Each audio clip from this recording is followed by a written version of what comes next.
Mr. Keith, before we start, I'd like to express my concern about reports in the press over the last few days of the contents of Mr. Johnson's witness statement to the inquiry and what his evidence will be.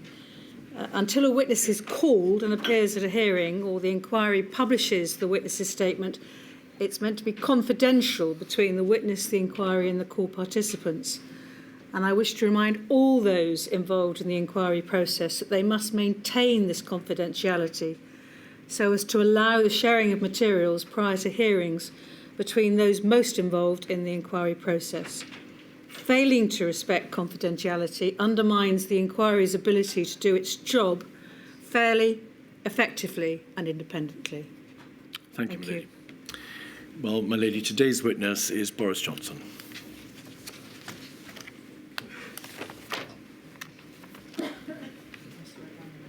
I swear by Almighty God that the evidence I shall give shall be the truth, the whole truth, and nothing but the truth.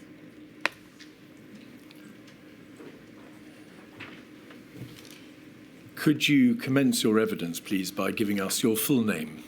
Alexander Boris de Pfeffel Johnson. Thank you, Mr. Johnson. Thank you for attending today and for the provision of your witness statement, 255836. It's dated the 31st of August, as you know, and it contains the usual declaration as to the truth of its contents on the final page, I think page 233. Mr. Johnson, you were, of course, Prime Minister between the 24th of July 2019, when you were invited to form an administration following the resignation of Theresa May, MP, as leader of the Conservative Party, and the 6th of September 2022, you having announced your resignation earlier that year on the 7th of July. Is that correct? Yes, it is, Mr. Keith. By your leave, my lady, can I just say how glad I am to be at this inquiry, and how sorry I am for the pain and the loss and the suffering sit down. Of please stop. COVID Johnson. victims. Please sit down. Please sit down, or I'm afraid you'll have to leave the hearing room. I'm sorry, if you don't sit down, I'm going to ask the ushers to get you to leave. Right, ushers, please, could you ask them to leave?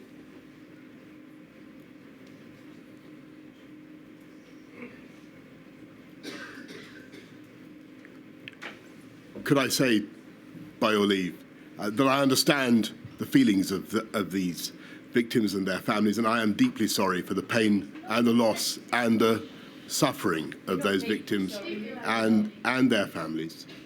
And grateful though I am to the hundreds of thousands of healthcare workers and many other public servants and people in all walks of life who helped to protect our country throughout a dreadful pandemic, I do hope that this inquiry will help to get the answers to the very difficult questions that those victims and those families are rightly asking, so that we can protect ourselves better, help each other to help protect ourselves better in the future and prevent further suffering. And if it's not too impertinent, may I say, as the person, as you rightly say, Mr. Keith, who set up this inquiry, how grateful I am to you for what you're doing and for the immense care that you are plainly taking.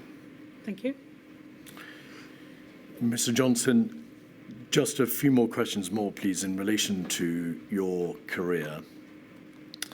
On the 9th of June 2023, did you announce your intention to stand down as the Member of Parliament for Uxbridge and South Ruislip? You then, I think, formally resigned the following Monday, the 12th of June, when you were appointed Steward and Bailiff of the 300s of Chiltern. You were, of course, previously Foreign Secretary and Mayor of London. You correctly observe that you yourself announced the institution of this statutory inquiry. on the 12th of May 2021, you ordered the institution of a full and independent public inquiry, did you not?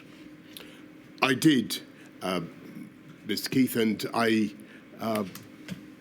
believe that's the right way forward. When you made that announcement, you said this: amid such tragedy, the state has an obligation to examine its actions as rigorously and candidly as possible. The number of deaths across the United Kingdom, calculated whether by registration on the death certificate through COVID or the measure of excess deaths, is now over 230,000. By any measure, Mr. Johnson, that is a shocking figure and a terrible loss of life. Is that the tragedy to which you were referring when you said, in this tragedy, the state has an obligation to examine its actions? That is certainly the core of the tragedy, yes. Do you agree that if the protection of life is the preeminent duty that every government owes to its citizens, then the number of those who died is an important, if not the most important, marker against which your administration must be measured? I certainly think it was what we were trying to prevent, was the loss of life, absolutely. The virus left in its wake, of course, not just death, but injury and misery, and indirectly through the lockdowns, it left pain and incalculable economic and societal damage. Were those and are those impacts which you also envisaged this inquiry would look at when you ordered its institution? Of course. Do you accept, and we may, I think, presume from your opening remarks that you do you accept that the bereaved and those who suffered, of whom there are very many a number, are entitled to no less than an absolutely full and rigorous scrutiny? Of course. When you made that announcement, you also said that this process will place the state's actions under the microscope, and the government would be required to disclose all relevant information.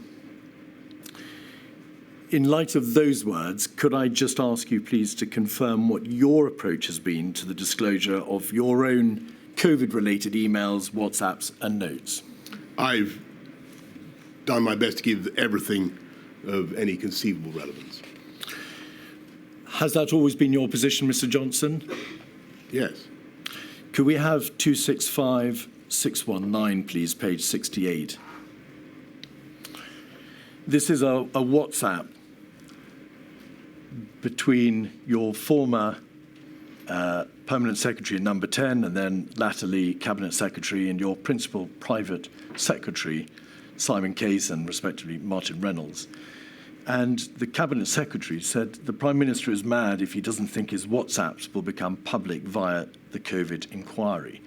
He was clearly not in the mood for that discussion tonight. That date, the 20th of December 2021, was just 5 days after you had in fact appointed Milady as the chair of this inquiry. Was there a debate at that time within government as to whether or not your WhatsApps should be disclosed? And if so, whether or not they would become public by virtue of their disclosure in this process?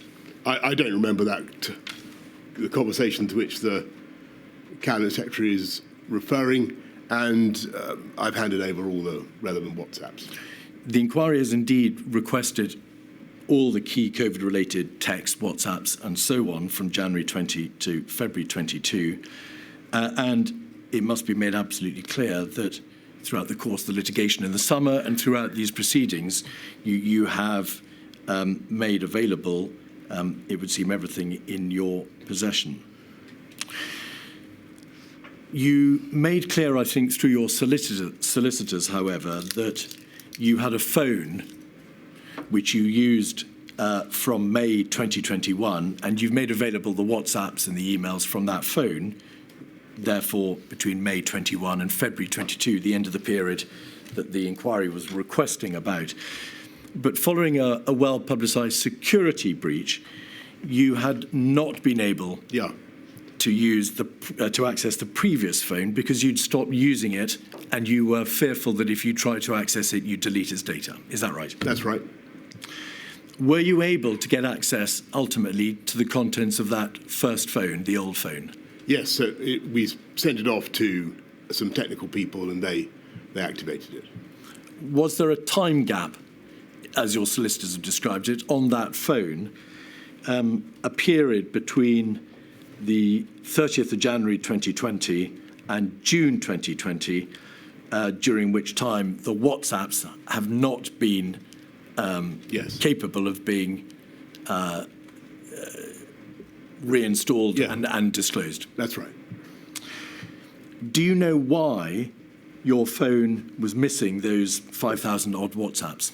I don't know the exact reason, but it looks as though it's something to do with the app going down and then coming up again, but somehow not automatically erasing all the things between that date when it went down and the moment when it was last backed up.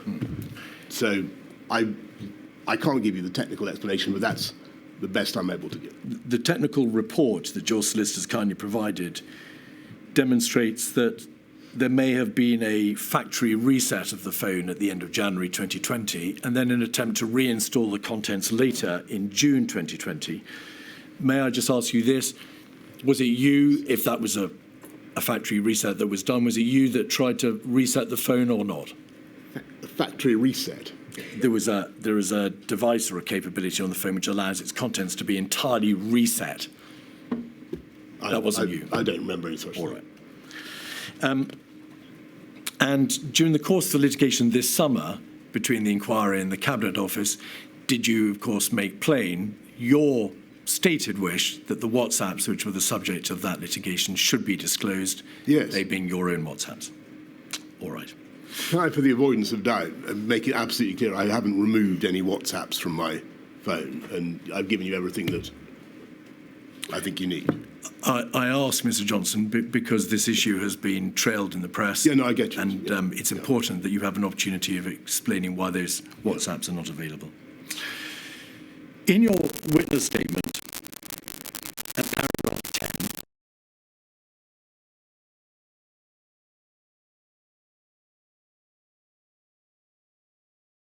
apologise. We have the statement there. I'd like you, please, to set out in broad terms, of course we'll be looking at the detail of it later, but in broad terms, what mistakes you refer to there. Bearing in mind that we are only concerned in this module, Mr. Johnson, with the core decision-making, with the lockdown decisions, the NPIs, the non-pharmaceutical interventions and so on, not vaccines, therapeutics, antivirals. Okay. What mistakes do you unquestionably accept were made? Well, I think if you look at my statement, I point out that we were relying so much on messaging to help contain the virus, and we needed the public to understand the message in as straightforward a way as possible, and they really did, by and large. One problem we had that I mention is that because of the very natural and proper right of the devolved administrations to have their own approach, sometimes there was a bit of so the BBC News would have one message from number 10, then a slightly different one from Scotland or wherever, and that I think we need to sort that out in future. And I'm sure there are plenty of other things that we could have done differently, but I have no doubt it will come to them in the course of the examination. So your position today is, and you appear to refer to it as the first issue, that the primary mistake made rests in the context of the messaging and the all communications with the devolved administration. Well, you asked me to to cite a mistake that we made. I didn't say that was the primary mistake. What primary mistakes, Mr. Johnson, are you referring to in paragraph 10 when you say there was terrible suffering, but in relation to which, where we failed, I apologise again? For what are you apologising in that statement?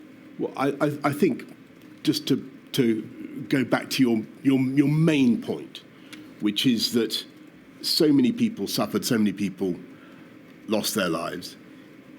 Inevitably, in the course of trying to handle a very, very difficult pandemic in which we had to balance appalling harms on either side of the decision, we may have made mistakes. I don't want to try to anticipate the discussion, which I'm sure we will get into, about the timings of MPIs, of lockdowns. Inevitably, we got some things wrong. I think we were doing our best at the time, given what we knew, given the information I had available to me at the time. I think we did our level best. Were there things that we should have done differently? Unquestionably, but I would struggle to itemize them all before you now in a hierarchy. I'm afraid. I think it would be. I'd find it easier to try and explain what happened as we went through. You say in your witness statement, I unquestionably made mistakes. Can you draw a distinction for us, please, between yourself personally and the government? To what extent do you accept personal responsibility as opposed to accepting it on behalf of your administration? So I take personal responsibility for all the decisions that we made. It's obvious, Mr. Johnson, that many of the most difficult and momentous decisions rested upon your own shoulders as Prime Minister. Do you take responsibility for whatever my lady makes of the speed of the government's response in January, February, March of 2020? Of course. And the way in which the various moving parts of the government, the advisory committees, the departments, the agencies and so on responded? Of course. Do you take responsibility for the lockdown decisions, whichever way they went, and their timeliness, whatever my lady makes of them? The manner in which patients were discharged from hospitals into the care sector? Of course. The explosion of the virus within the residential care sector? Yes. The general speed at which the restrictions were eased? Yes. The Eat Out to Help Out scheme? And then, latterly in 2020, the decision not to introduce a circuit breaker in September or October, or to introduce a tier system earlier when the prevalence of the virus was lower, for good or ill. Yes, though we did have local restrictions from a very early day. Did. May I just ask you, please, this question? Also, you refer to mistakes. It's very important that the inquiry understands to what extent it's accepted that there were mistakes, as opposed to an acceptance that, with hindsight, the government could have done better. Do you mean there were failings, things or decisions that you got avoidably wrong, whether because they were the wrong decisions or because your management and leadership meant that the right decisions were less likely to be taken? Or do you mean, with hindsight, you just could have done better? Well, that's a sort of deterministic question, isn't it? Well, it's an important one. I think the answer is that with hindsight, it may be easy to see things that we could have done differently, or it may be possible to see things that we could have done differently. At the time, I felt, and I know that everybody else felt, that we were doing our best in very difficult circumstances to protect life and protect the NHS. It is impossible and arguably improper to attribute any individual death causally to any particular governmental decision, as I know you know, and no possible purpose would be served in such an exercise. But do you accept that overall the government decision-making, not the pandemic, but the government decision-making in response, led materially to there being a greater number of excess deaths in the United Kingdom than might otherwise have been the case? I can't give you the answer to that question. I'm not sure. I noticed that in your opening preamble a few months ago, you produced a slide saying that the UK was, I think, second only to Italy for excess deaths. Correct. That's not, to the best of my knowledge, the case. And I think that all I would say is that many other countries suffered terrible losses from COVID. They did. And the evidence that I've seen suggests that we were well down the European table and well down the world table. Though that is, of course, no comfort to the bereaved and their families. That seems to be the statistical reality. The evidence before Milady is that the United Kingdom had one of the highest rates of excess death in Europe. Almost all other Western European countries had a lower level of excess death. I've seen. Italy was tragically in a worse position than the United Kingdom. Well, I don't wish to contradict you, Mr. Keith, but the evidence, the ONS data I saw put us, I think, about 16th or 19th in a table of 33. In Western Europe, we were one of the worst off, if not the second worst off. You must have long reflected since that time why that was so. Why do you think that we had the rate of excess deaths in this country that we did ultimately have? As I say, I think that the statistics vary, and I think that every country struggled with a new pandemic, and I think the UK, from the evidence that I have seen, was well down the European table and obviously even further down the world table. If I had to answer why I think we faced particular headwinds, I would say it was, irrespective of government action, we have an elderly population, extremely elderly population. We do suffer, sadly, from lots of COVID-related comorbidities, and we are a very, very densely populated country, the second most densely populated country in Europe, and that did not help. Do you accept that government actions materially contributed to that outcome? It wasn't just a matter of the state of the healthcare system, density, age of population, and in fact, the geographical location of the United Kingdom. Given that other countries have excellent healthcare systems and face similar problems and ended up in statistically with more excess deaths per 100,000, the answer is I don't know. I don't know. You're obviously extremely well aware of the argument that the lockdown decisions themselves, cumulatively and individually, contributed to the number of excess deaths. What do you say to that? I say that I don't know, but I'm aware of the arguments that are made.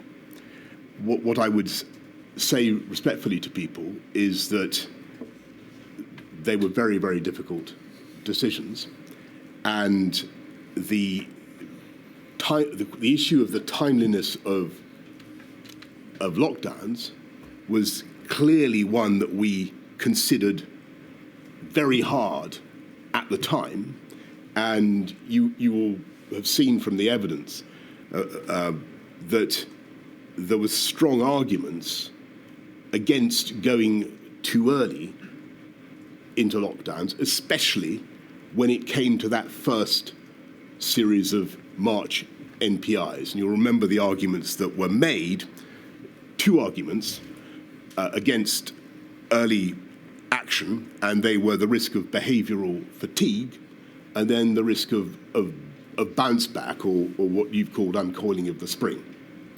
And they were made powerfully, and they certainly had a big effect on me. Could you assist the inquiry, please, with something about the nature of the heavy responsibility which rested on your shoulders? It is perhaps self-evident that only the most difficult and momentous decisions come for the Prime Minister. That's correct. Were there any good or easy decisions to be made in this context? No, I can't think of a single. Well, I suppose it was an easy decision to say that we should go ahead with the rollout of both Pfizer and AstraZeneca as soon as they've been approved by the MHRA.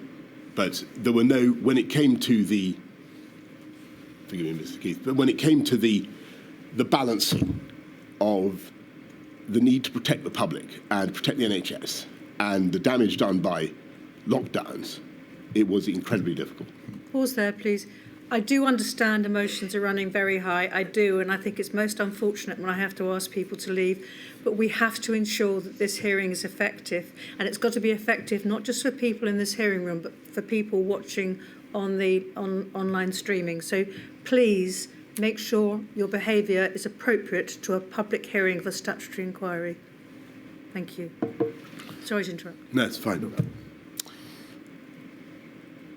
We'll look at the nature of the particular decisions in greater detail later.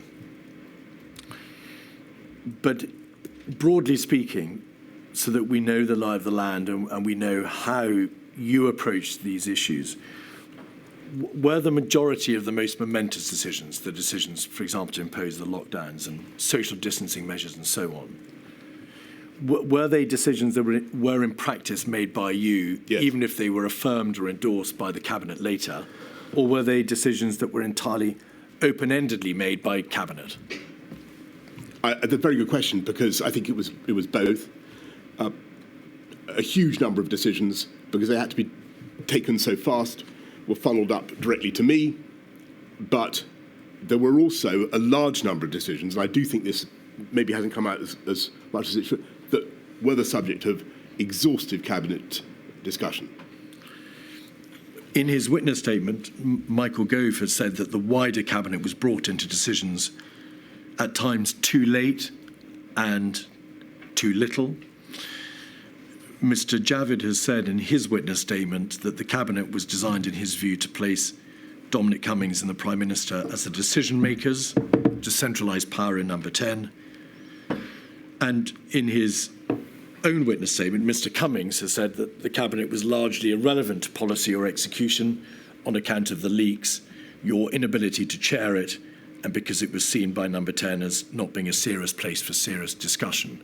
I don't think that's true. I think there were some really excellent Cabinet discussions about the trade-offs. If I had to make a comment about Cabinet as a whole in terms of the speed of lockdowns, which was what we're talking about, I think it probably would be fair to say that the Cabinet was, on the whole, more reluctant to impose MPIs than I was. That wasn't true for every member of the Cabinet, but that would be a general comment. The lockdown decision of the 23rd of March 2020 was debated, as you rightly say, at great length on the Sunday, on the Monday by the various bodies, but in particular COBRA. But it was debated in COBRA on Monday the 23rd. A public announcement, we'll all recall, was made that day, that evening in fact, and then it went to Cabinet on the Tuesday. So in relation to the first lockdown decision, it's obvious that Cabinet debated it after the event. In relation to the second lockdown, that of November 2020, Mr. Johnson, do you recall whether or not that decision was made by a COVID ministerial committee or by Cabinet? I'm afraid I can't remember the sequence there, but just picking you up on the first lockdown, which was actually a sort of crescendo of measures, I'm fairly certain we had a long cabinet call at least to discuss it. Well, we'll look at that in detail later. The inquiry's heard a great deal of evidence, Mr. Johnson, about the way in which your secretaries of state would naturally and permissibly come at the same issue, whether to have a lockdown, whether to ease, whether to have a tier system and the like, from different angles. The Secretary of State for Health and Social Care, understandably, would promote the public health consequences and the need to act in the public health. The Chancellor would frequently promote the economic considerations, but all, it's obvious, were aware to greater or lesser degree of the societal and economic harm that would result from the decisions that you were having to contemplate making. Who ultimately had to weigh up and determine the competing public interest considerations, public health, societal harm, economic damage, and so on? On whose shoulders rested that debate? That's the job of the Prime Minister, and there's only the Prime Minister that can do that. But I think that wasn't actually a bad way of doing it, to have different interests represented by different Secretaries of State in different departments. Presumably you needed the advice of your close advisors, your Cabinet Secretary, and those in the civil service, in addition to the advice that you were receiving from your Secretaries of State. Could you give, please, the inquiry an indication as to the identity of the persons upon whom you were most reliant in that debate, in that weighing up exercise? Well, I don't wish to embarrass distinguished public officials by naming them.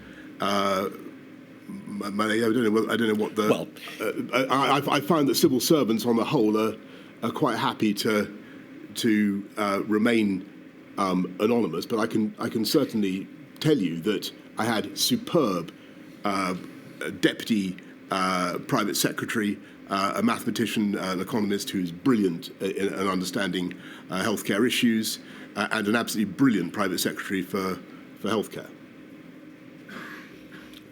the inquiry's obviously heard from a number of advisors and civil servants. I think you've heard from both of those individuals. So there's no debate about their identity, Mr. Johnson, and no risk. You may need to make the question a bit more specific, Yes. Mr. Keith.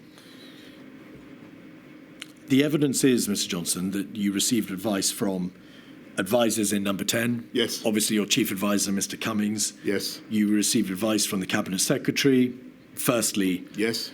Mark Sedwell, and then latterly Simon Case. You received advice from the CMO, Yes. and then the General Chief Scientific Advisor. Yes, I'm sorry, I should have Ministers. cited them first, yes. It's apparent that on top of the formal advisory structures, the meetings with the CMO and the GCSA, the meetings with the Cabinet Secretary, the meetings with your ministers, you had a profusion of meetings with your Chief Advisor, Mr. Cummings, with your Cabinet Secretary, with your Principal Private Secretary, and so on. There were a huge number of rolling meetings with your innermost group of advisors. And I want to know to what extent, therefore, you came to rely upon them in the ultimate decision-making process. I, of course, relied on the advice I was given, but the way it works is advisors advise and ministers decide, and that was what happened. You received a great deal of advice from the Chief Medical Officer and Yes. the government's scientific chief advisor. They were a vital source of advice, Yes. That's obvious. You were aware that SAGE met hundreds of times, that's to say the Scientific Advisory Group for Emergencies. Did you ever read their minutes, or were you wholly reliant on the CMO and the GCSA to relay to you what SAGE had said? I think I did once or twice look at or maybe more than that. I looked at what SAGE had actually said, and SAGE certainly produced a lot of documentation. But I think that the CSA and the CMO did an outstanding job of leading SAGE and of distilling their views and conveying them to me. The SAGE minutes were described as consensus minutes because they were designed to be read at speed, to be able to get to the heart of the issue immediately on reading them, and to ensure that the advice that was being given would be readily and speedily understood. Did you ever think of calling as a general practice for those minutes so that you could yourself read them? Many of them were only 8 or 9 pages long. As I say, I think I did from time to time look at the consensus minutes. I think in retrospect it might have been valuable to try to hear the SAGE conversation unpasteurized itself, but I didn't, and I was more than content with the very clear summaries that I was getting from the CSA and the CMO. There were hundreds of consensus minutes, but you read only, or were given only a fraction of them. That sounds right to me, yes. All right. We'll look in detail at some of the scientific debates that engage government, particularly in the middle of March. Behavioural fatigue, herd immunity, the debate about the reasonable worst-case scenario, and so on. Yes. Did you not think of looking at the scientific horse in the mouth and seeing what was actually being said by the government's primary scientific advisory committee on these issues when you, as now appears to be the case, you became engaged, particularly in the debate of behavioural fatigue? Why didn't you call for the primary material? I think that's a good question. I was very, very much impressed by and dependent upon the CMO and the CSA, both of whom are outstanding experts in their field. And it felt to me that I couldn't do better than that. The CMO and the SCA were, of course, concerned with medicine and science, and SAGE was concerned, as it says on the tin, with science. Well, CMO is a professor of public health. I mean, he knows an awful lot about epidemiology and public behaviour in an epidemic. He does. You had no advisory structure around you, however, and by contrast, that dealt with matters such as the economic damage that would be done by the lockdown decisions. There was no pandemic or civil emergency or societal advisory body which might be thought to be analogous to SAGE. In hindsight, and with the passage of time, do you suggest that there was an absence of a proper advisory structure to deal with the other issues and the other considerations which weighed in the balance when you came to make those final decisions? I've thought about that a great deal, and I think in the end that there is such a body, and it's called HM Treasury, and that is what they do. And you referred earlier on, Mr. Keith, to the competing perspectives of the Whitehall departments and the secretaries of state, and I think for all its difficulties, I think it did work well in allowing me to get a balance of the argument. The evidence appears already to suggest that the Chancellor of the Exchequer and then Her Majesty's Treasury had considerable influence over the ultimate decision-making process, because the Chancellor would come and see you in bilateral meetings. There were bilateral meetings in the week of the 16th of March, before the first lockdown decision, in late October, before the second, in the summer of 21, and then again in December of 21 in relation to Omicron, and also Eat Out to help out. But that advice was given to you by the Chancellor and Her Majesty's Treasury in a way that wasn't openly transparent in the way that the SAGE advice was provided to you. There were no minutes disclosed of the advice that you were being given to the public. There was no regular production of material or any kind of published, transparent economic analysis provided to you. Do you think in hindsight that that was an error? I think that there was certainly transparent economic analysis of the cost of some of the measures that we were obliged to enact and the fall in GDP, the cost of the CJRS and the other schemes was plain for all to see. That was all public. Of course, what was not public and is not traditionally public is ministerial conversations and discussion between ministers. But again, I think the perspective that I was being offered by the Treasury was a very useful one, just as the perspective of the Department of Health was a very useful one. The material, so that's to say diary entries and readouts of minutes and so on, Mr. Johnson, show that the Chancellor of the Exchequer would, in this difficult context of making the ultimate decisions about lockdowns and easing and tiers and so on, often get the last word by way of a bilateral meeting that would take place just before you made a final decision. And also the Secretary of State for Health and Social Care was occasionally excluded from meetings when public health matters were being discussed. Were you aware of that? I think that's... I reject that characterisation of what took place. The overwhelming priority of the government was protect the NHS, save lives. That was our objective. And that was where my officials were coming from. That was what we wanted to do. And I think it was important in that context to, there were lots of things we had to do that were very difficult, very costly. And it was right to have endless conversations with the Treasury. This was what we did. You know, of course, that a great deal of evidence has been given to Milady about the operation and the competence of your administration. It needs to be stated absolutely plainly that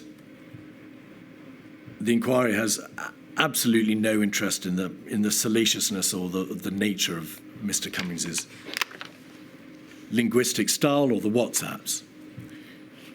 But it does have an interest, of course, in whether or not his communications revealed an abusive and misogynistic impact. The WhatsApps and the texts shed a direct light on the competence of the government, how well or not the government machinery operated, what you all thought about each other, and what some of you thought privately about the decisions that were being taken. We're going to look in detail at them later, but it's fair to say that in the round that material paints a appalling picture, not all the time, but at times of incompetence and disarray. Can I comment on that? I think Please. that the two things need to be separated out there.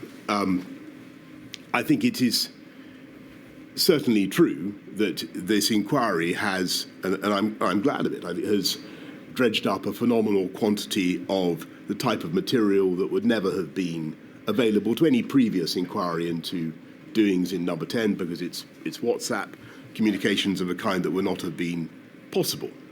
And that's a good thing, because you can get a texture of the feeling for the relationships and the human beings. I would make a couple of points. First of all, a lot of the language, the style that you refer to is completely unknown to me, or indeed to anybody else not on that group. I've apologised to one particular person who suffered abuse in one of those publicised WhatsApp exchanges. But I would make a distinction between the type of language used and the decision-making processes of the government and what we got done. And I would submit that any powerful and effective government has, and I think of the Thatcher government or the Blair government, has a lot of challenging and competing characters whose views about each other might not be fit to print, but who get an awful lot done. And that's what we did. Your own Cabinet Secretary, Mark Sedwell, he was, of course, asked to move on, and we'll come to that later, in May 2020, described, according to Sir Patrick Vallance, your administration as brutal and useless, and observed that it was hard to motivate people in Number 10 in such terrible times if they were being shot in the back. That would appear to be a reference to the doings, as you say, of Number 10, to the process and the operation of government, as opposed to the atmospherics. Would you not agree? Again, I think that actually what you're looking at in all this stuff is a lot of highly talented and highly motivated people who are stricken with anxiety about what is happening, about the pandemic, who are doing their best, and who, like all human beings, under great stress and great anxiety about themselves and their own performance, will be inclined to be critical of others. And I think that that would have been the same of any administration facing the same sort of challenges on that scale. But do you accept that there is a considerable body of material which addresses not just their private thoughts of the other individuals in government, of them personally, but relates to the performance of government, to the way in which your administration actually operated? Do you accept that as a general proposition? I do, and I think that that was a good and a healthy thing, because we needed, given the scale of what we were facing, we needed constantly to challenge ourselves and constantly to try to do better. Your own chief advisor, Mr. Cummings, described on the 4th of May something the government had done as being the best success of the whole criminally incompetent government performance. How could that be a good thing?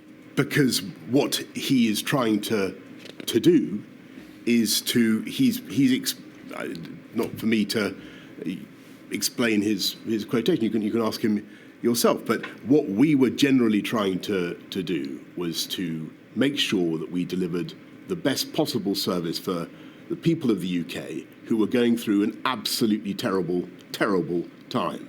And it would not have been right to have a load of, if we'd had a load of WhatsApps saying, aren't we doing brilliantly, folks? Isn't this going well?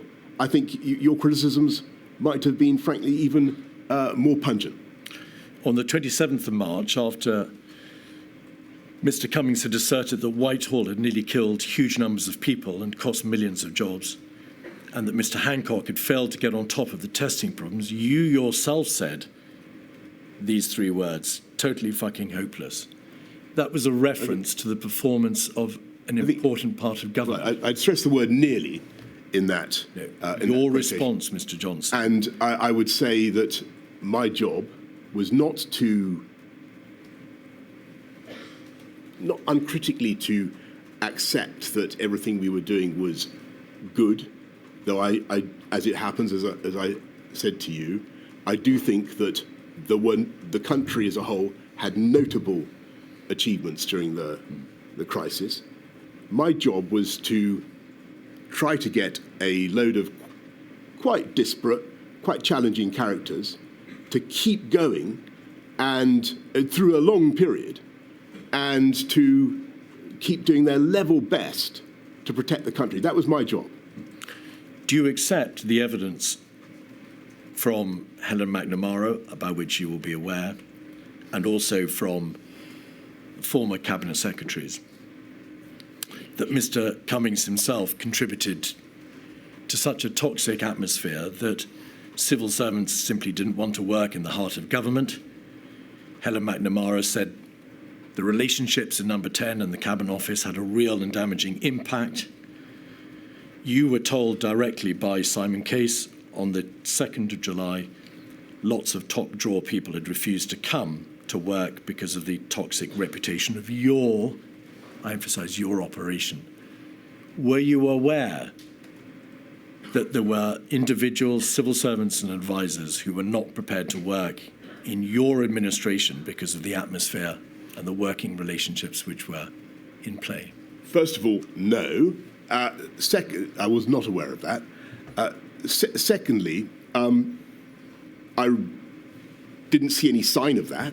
I saw brilliantly talented people. When we advertised for a post, when we wanted to recruit for a position in my private office, we had, as far as I could see, no difficulty getting wonderful people to step forward.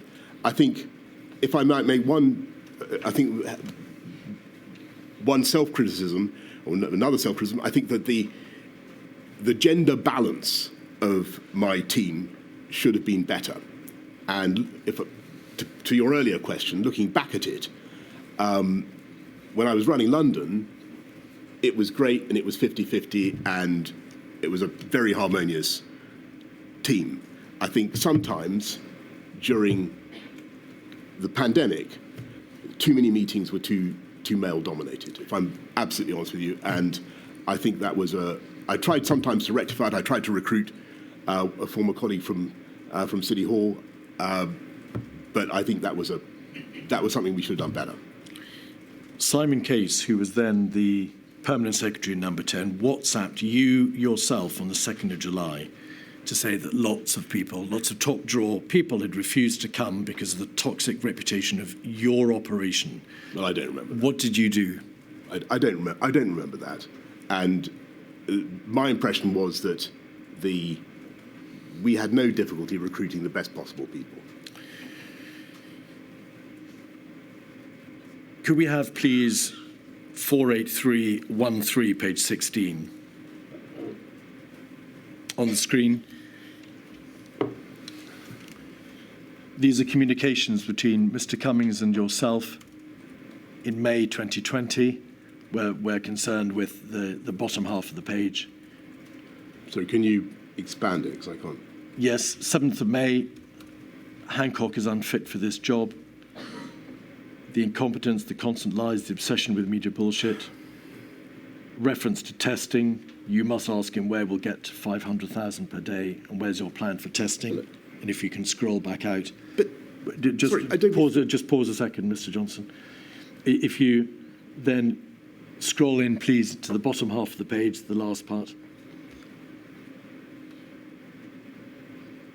Mr. Cummings says, it'll certainly be a cock-up like everything else, but it'll be far from the worst of our cock-ups over the next 8 weeks.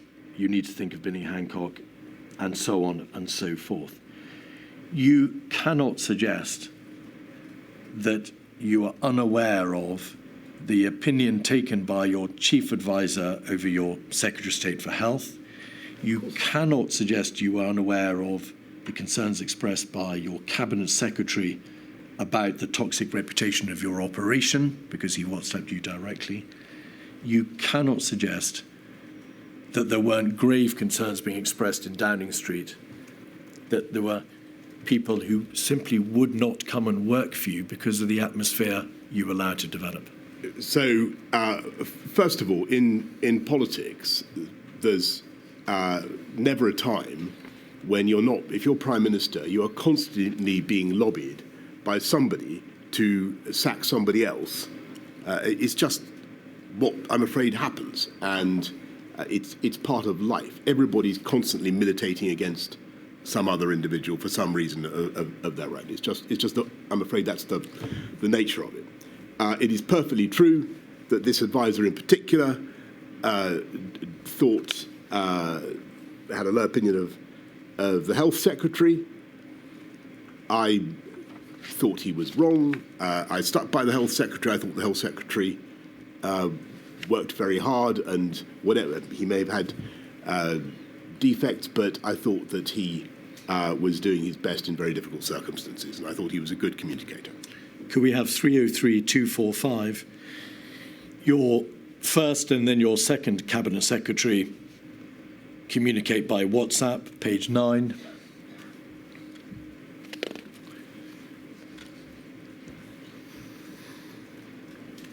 Mr. Case refers at the top of the page to how you have told Mr. Cummings outright to stop talking to the media in his presence.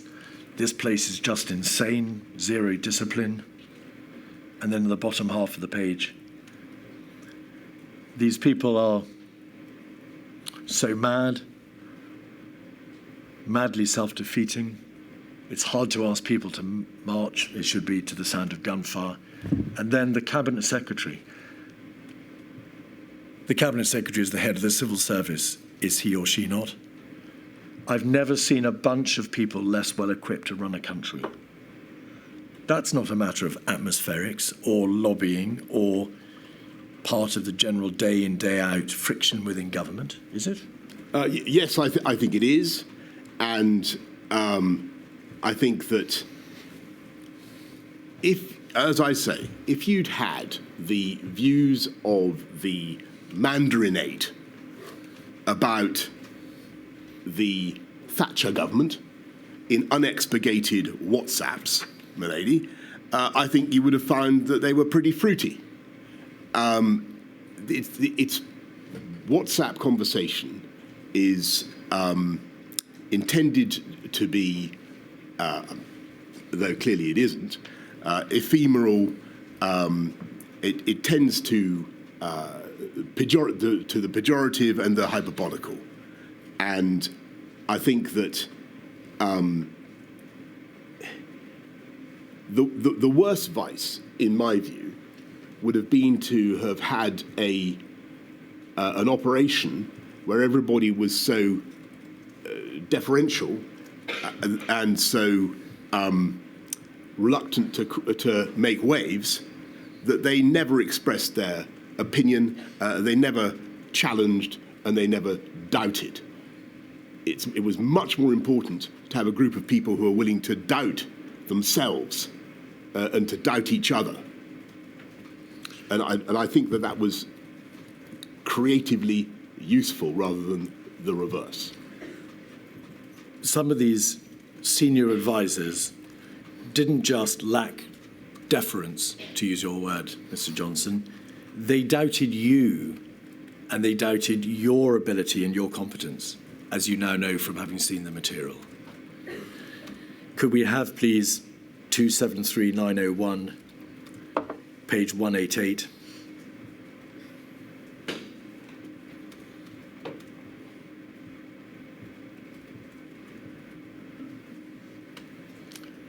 That's from the 19th of September. Page 229.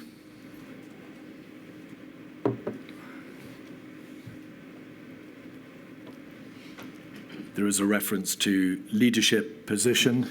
Would you like me to correct? Yes, I'm just going to put, because it's right and proper that, and fair that you're asked to give your response to some of the material which has been produced to this inquiry. And then page 245.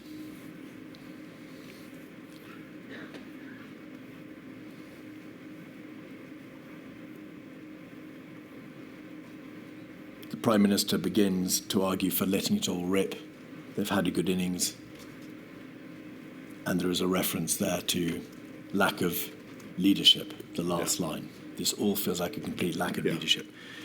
Look, let me put the question, whether or not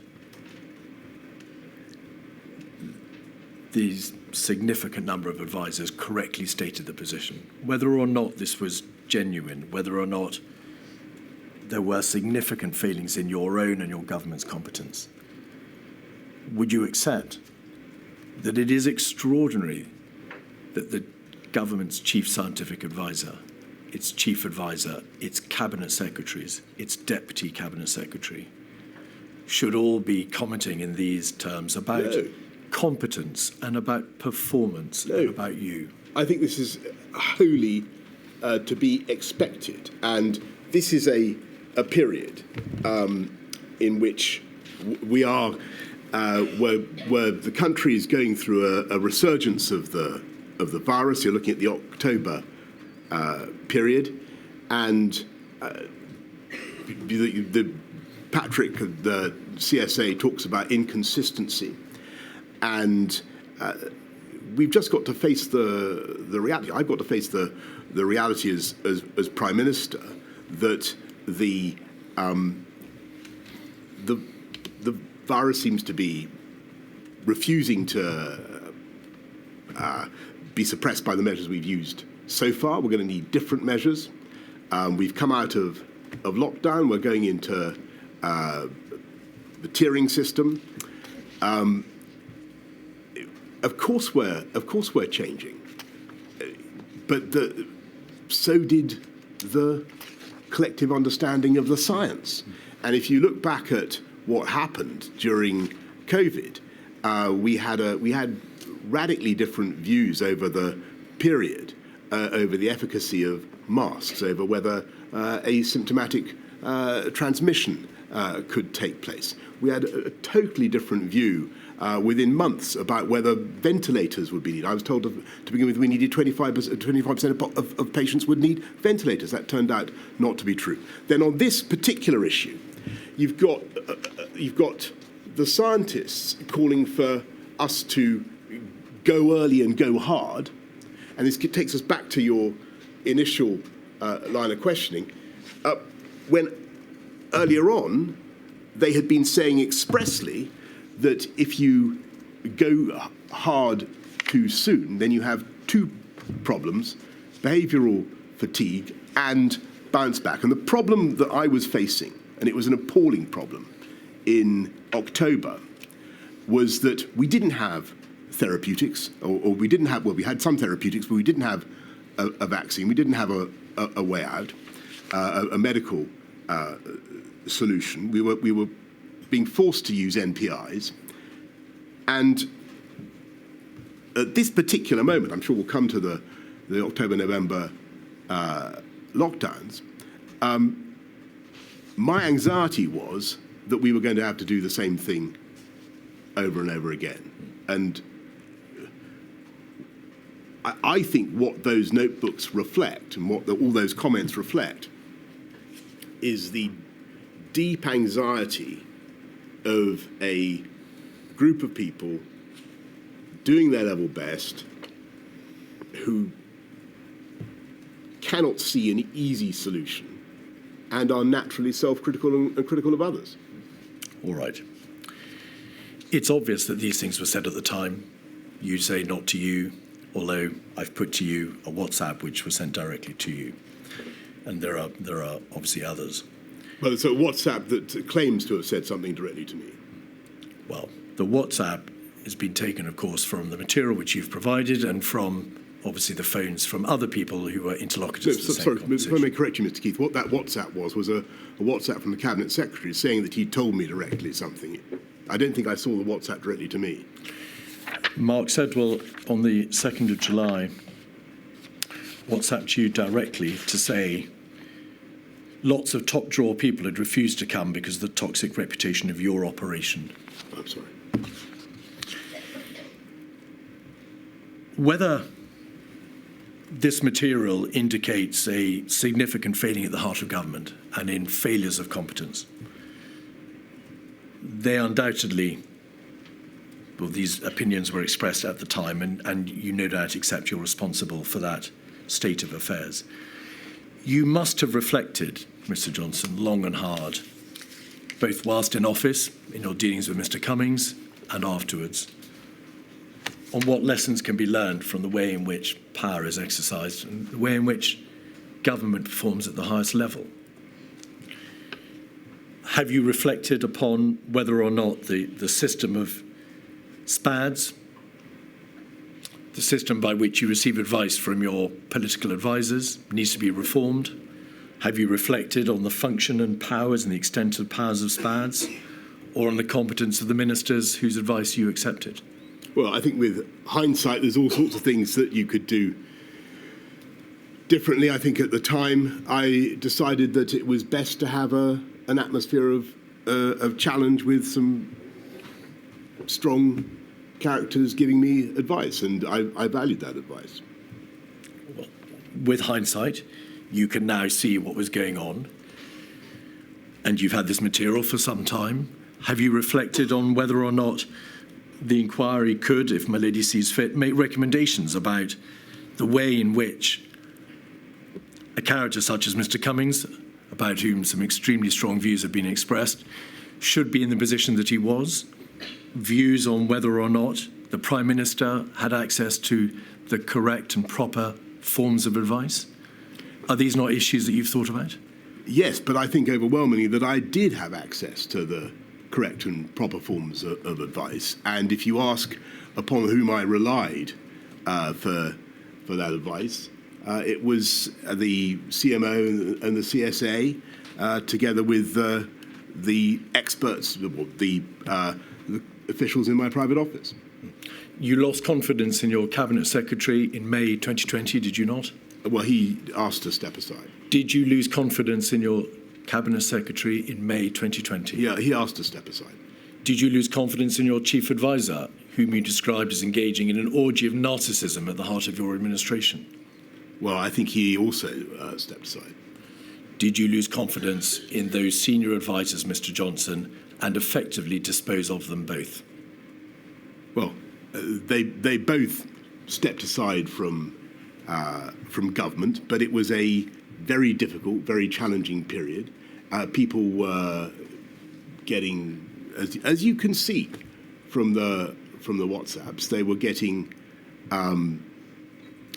very frazzled because they were frustrated. COVID kept coming at us in wave after wave, and it was very, very hard to fight it. And people were doing their level best. And I don't,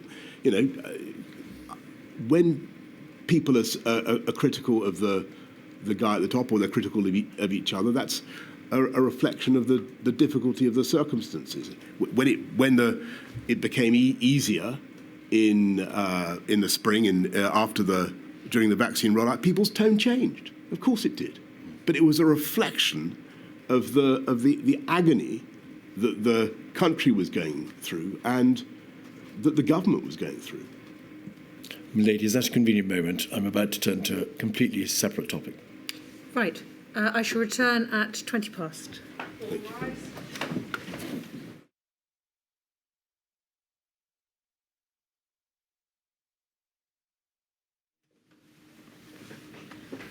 Mr. Keith. Mr. Johnson, we're now going to turn to look at the events of January and February. In your witness statement, you say that Mr. Hancock spoke to you about his concerns around about the 7th of January. You say he rang you again on the 22nd of January. To put this in its proper chronological place, the first SAGE had taken place on the 22nd of January, the first COBRA on the 24th of January. He says, however, in his witness statement that he called you directly on at least 4 occasions during January to try and impress upon you his concerns. Although he does not say so, the implication is that he was at pains to try to alert you to the problem as he saw it, and he was required to raise the matter with you repeatedly. Do you recall a repeated number of attempts to raise the alarm with you in that way? I certainly recall the conversation on the 7th of January and the context, and I remember thinking about it and saying to him, well, keep an eye on it, and I've set out in my statement my initial instincts about it. I don't, to be frank, remember all those conversations, but it's true that we would have spoken on many occasions because we generally spoke quite a lot. I think that in that period, January really to the end of February, towards the end of February, COVID was pretty much like a cloud on the horizon, no bigger than a man's hand, and you didn't know whether it was going to turn into a typhoon or not.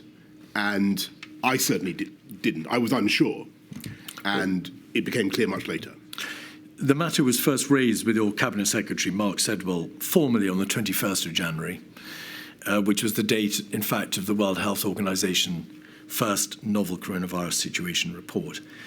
do you recall when the matter was first brought officially to your attention? You were obviously aware from news reports, and you'd been aware from your conversations with Mr. Hancock as to the possible crisis or the emergence of this virus in China. But when officially do you recall it was put before you?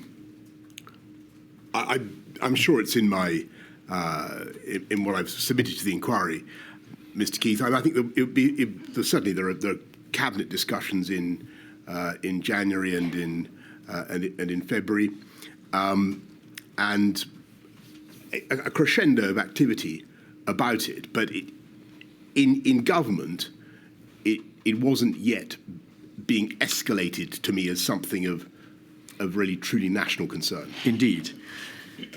A COBRA was convened, chaired by Mr. Hancock, on the 24th of January. And then he chaired a further COBRA meeting on the 29th of January, then the 5th of February, then the 18th of February, and then the 26th of February. That's right. It's plain that was quite permissible. COBRA doesn't have to be chaired by a Prime Minister. Yep. Indeed, it can be chaired by an official. But the sheer frequency of those COBRAs, there were then 5 COBRAs within 1 month, all on the same issue of this emerging virus. Didn't the seriousness of the position in late January make itself plain to you? How could there have been a need for a COBRA every week for 5 weeks in relation to an issue that didn't require your direct involvement as the Prime Minister?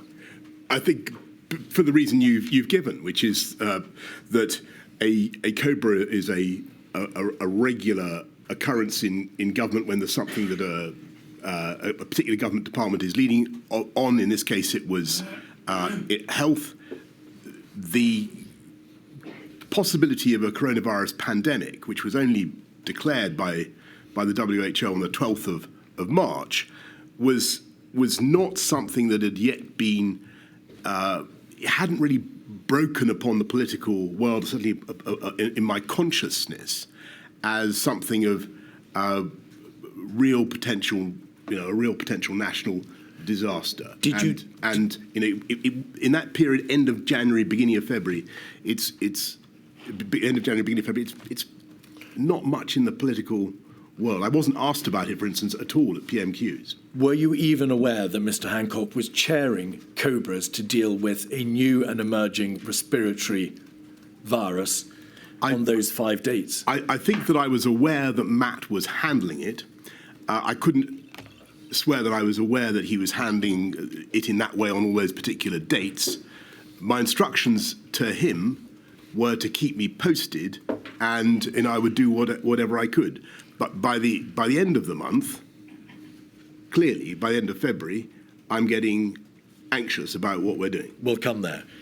Did you or do you recall having any debate with your advisors as to whether or not you should be chairing those COBRAs, or whether or not the seriousness of the position required you to chair the COBRAs at the end of January and throughout February? Yes, I think there's an exchange. I remember talking to my private office and saying, this is clearly becoming an issue of national 24th of February. Thank you. Before that date, for the month beforehand, did you think to say to your officials, the Secretary of State for Health is chairing a COBRA now on a weekly basis to do with a fatal viral pandemic, which currently is just spreading. It hadn't yet been declared as a pandemic. It hadn't been declared as a pandemic, but by the 16th of January, it had spread to Thailand and Japan.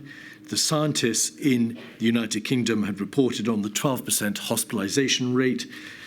It was clear from the material in government that only a small fraction of the infections in Wuhan were being detected, and there was already evidence of limited human-to-human transmission, all by the 16th of January.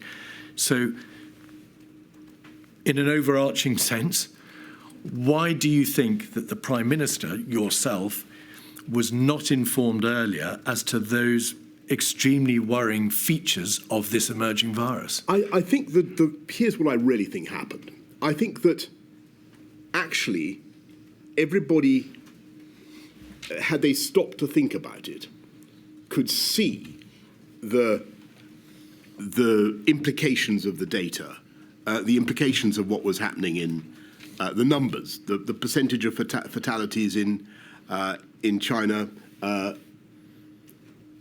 But I don't think that they necessarily drew the right conclusions in that early phase, and which is no fault of theirs. I think what happened was something that was completely outside people's living memory.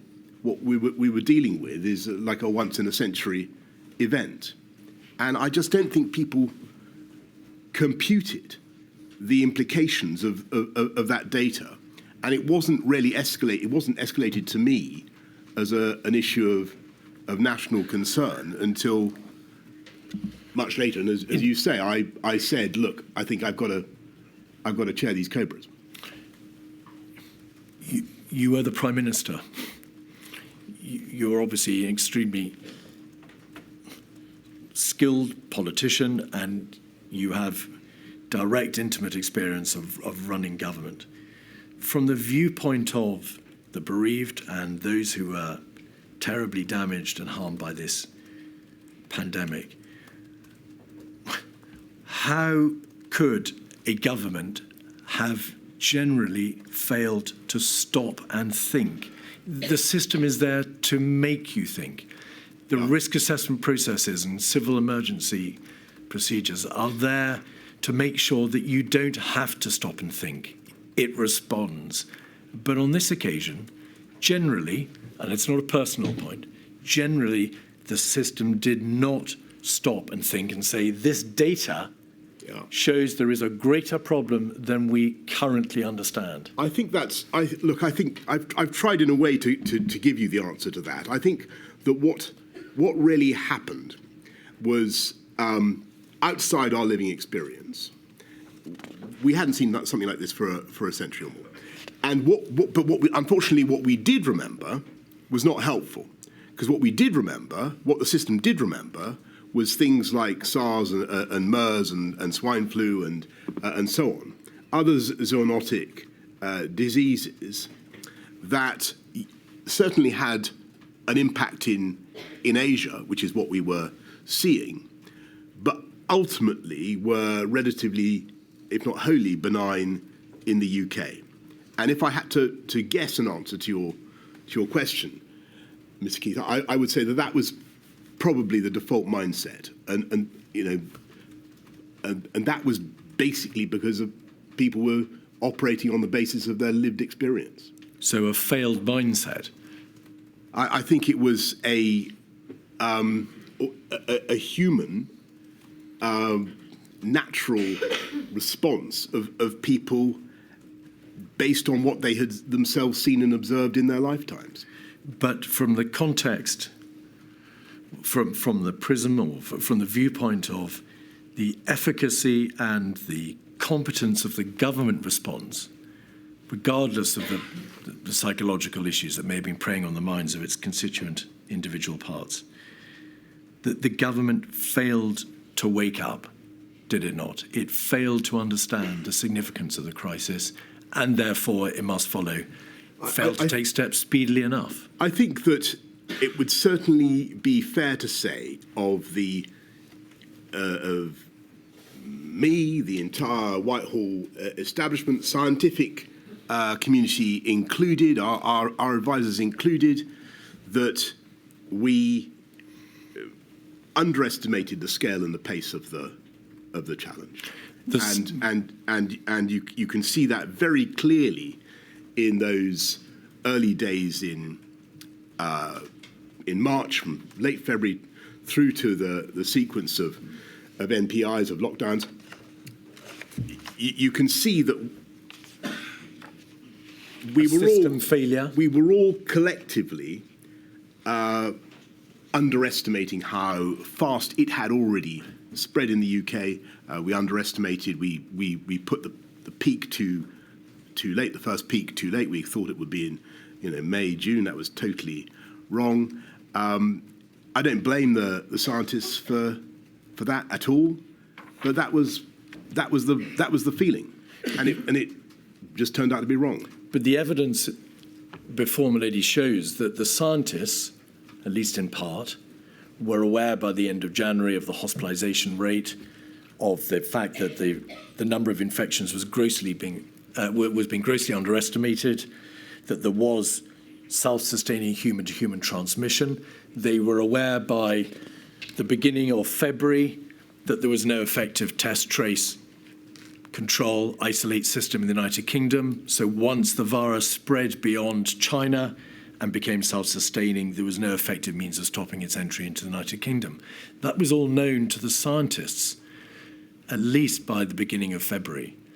Why wasn't it known to the on the test, trace, ministers? On the test, trace, and isolate, on the whole diagnostics question, I think if you look at the evidence, you can see actually that we were being assured, I was being assured that we were in a good place on that until it became clear that wasn't quite right. But I'm asking you about the system. Forgive me. I'm asking you about the system.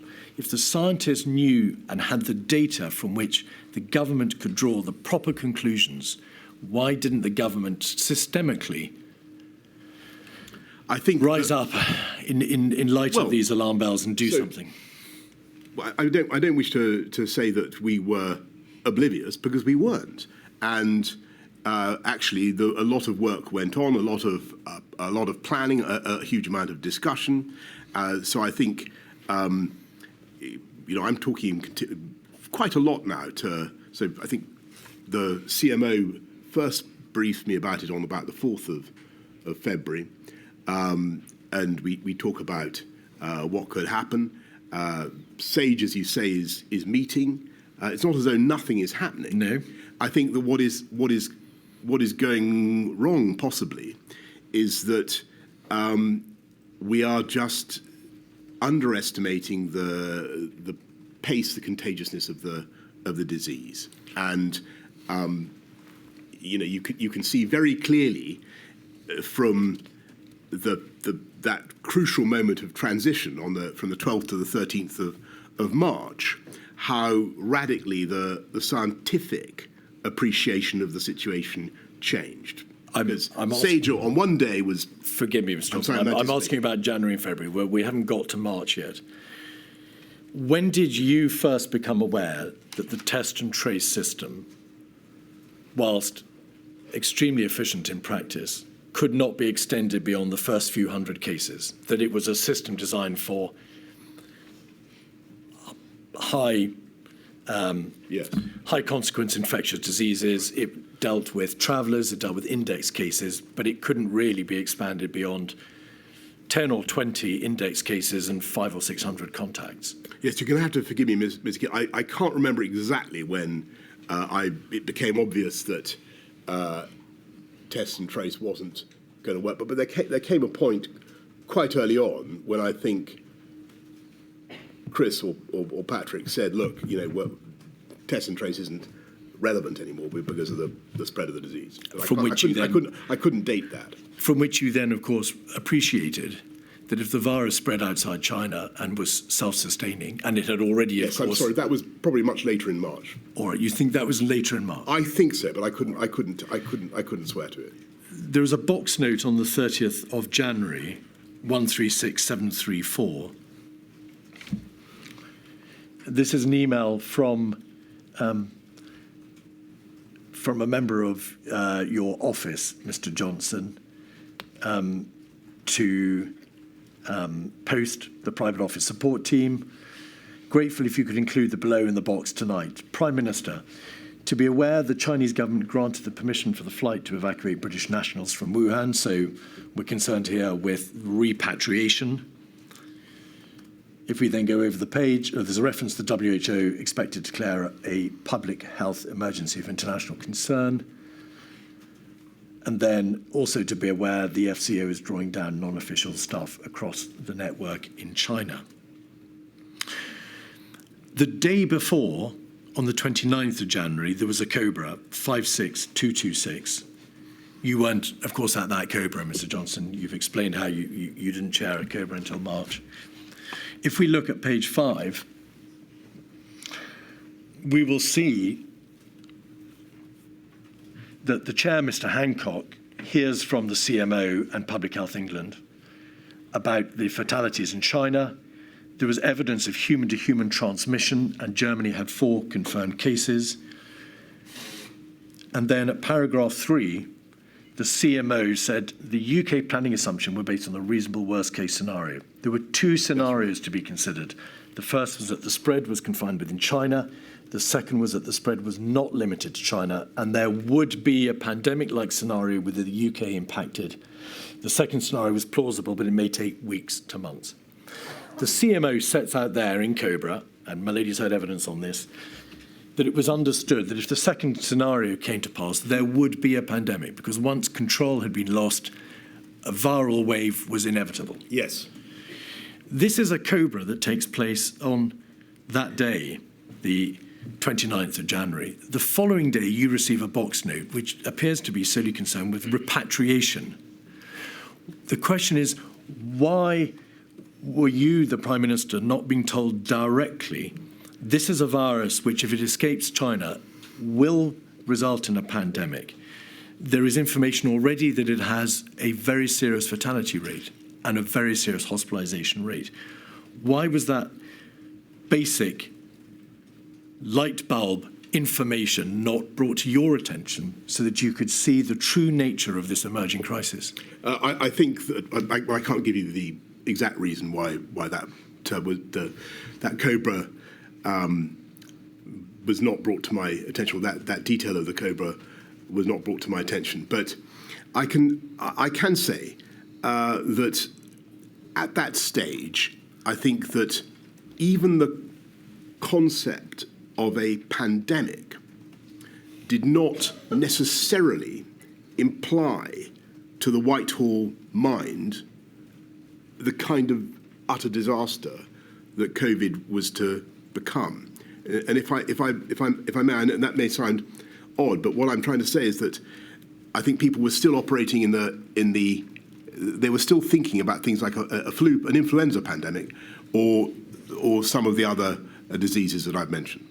Well, this material, along with a plethora of other documents, shows that the reasonable worst-case scenario was already being envisaged, and that was a reasonable worst-case scenario which denoted deaths to the tune of 800,000 people. So it couldn't have been unknown to Whitehall, but you say the eventuality was not aware. I didn't see that figure, and I mean, I saw a different figure, I think, towards the end of February, by which time our alarm was really truly raised. But I'm trying to give you my best explanation for why people were in the mindset that they were in. There was a cabinet on the 31st of January, 56125. If we go to page 10, please, we can see the nature of the debate. It was, of course, chaired by you that afternoon. And the Secretary of State for Health and Social Care, Mr. Hancock, says 2 cases have been confirmed in the United Kingdom. They had been, of course, confirmed on the 30th and the 31st of January. It was a very serious problem in China, a large number of cases and fatalities. And then the debate moves on to the typical infection rate of 2.5 to 3 people, and the mortality rate 2%. Yes. So if the reproduction value is 2.5 to 3, that is to say 1 person will infect 2 to 2.5 to 3 people in an unimmunized population, and the mortality rate, 2% of people who were infected, or perhaps confirmed cases, is not clear, means a very, very large number of people will die. Correct? That's right. The debate in Cabinet, page 10 and 11, deals with repatriation. The Department for International Development examines developing countries where the risk of spread of the disease was high. Spread of the disease globally would be a big problem for those countries and could also mean further evacuation of British nationals. So the debate focuses almost exclusively around the position abroad, the repatriation issue, And despite the reference to the mortality rate, the reproduction figure, and the knowledge which was already in the possession of government that there was confirmed cases outside China with sustained human-to-human transmission, nobody stopped to say this means inevitably a huge number of deaths, a wall of death, and this country, if it escapes China, being overrun by the virus. Yes, I think the word inevitably there is the one that I would pick up on, because I think if you look at what the Secretary of State for Health told the Cabinet, he said if the Chinese grip it, then it won't be a problem. But if China don't grip it, then that could be very serious.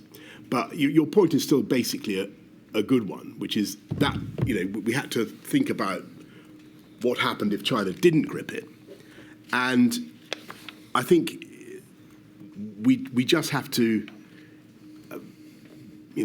put our hands up here and say, look, I think because of the absence of collective memory, because we were operating under a different set of assumptions, I don't think that we were able to comprehend the implications of what we were actually looking at.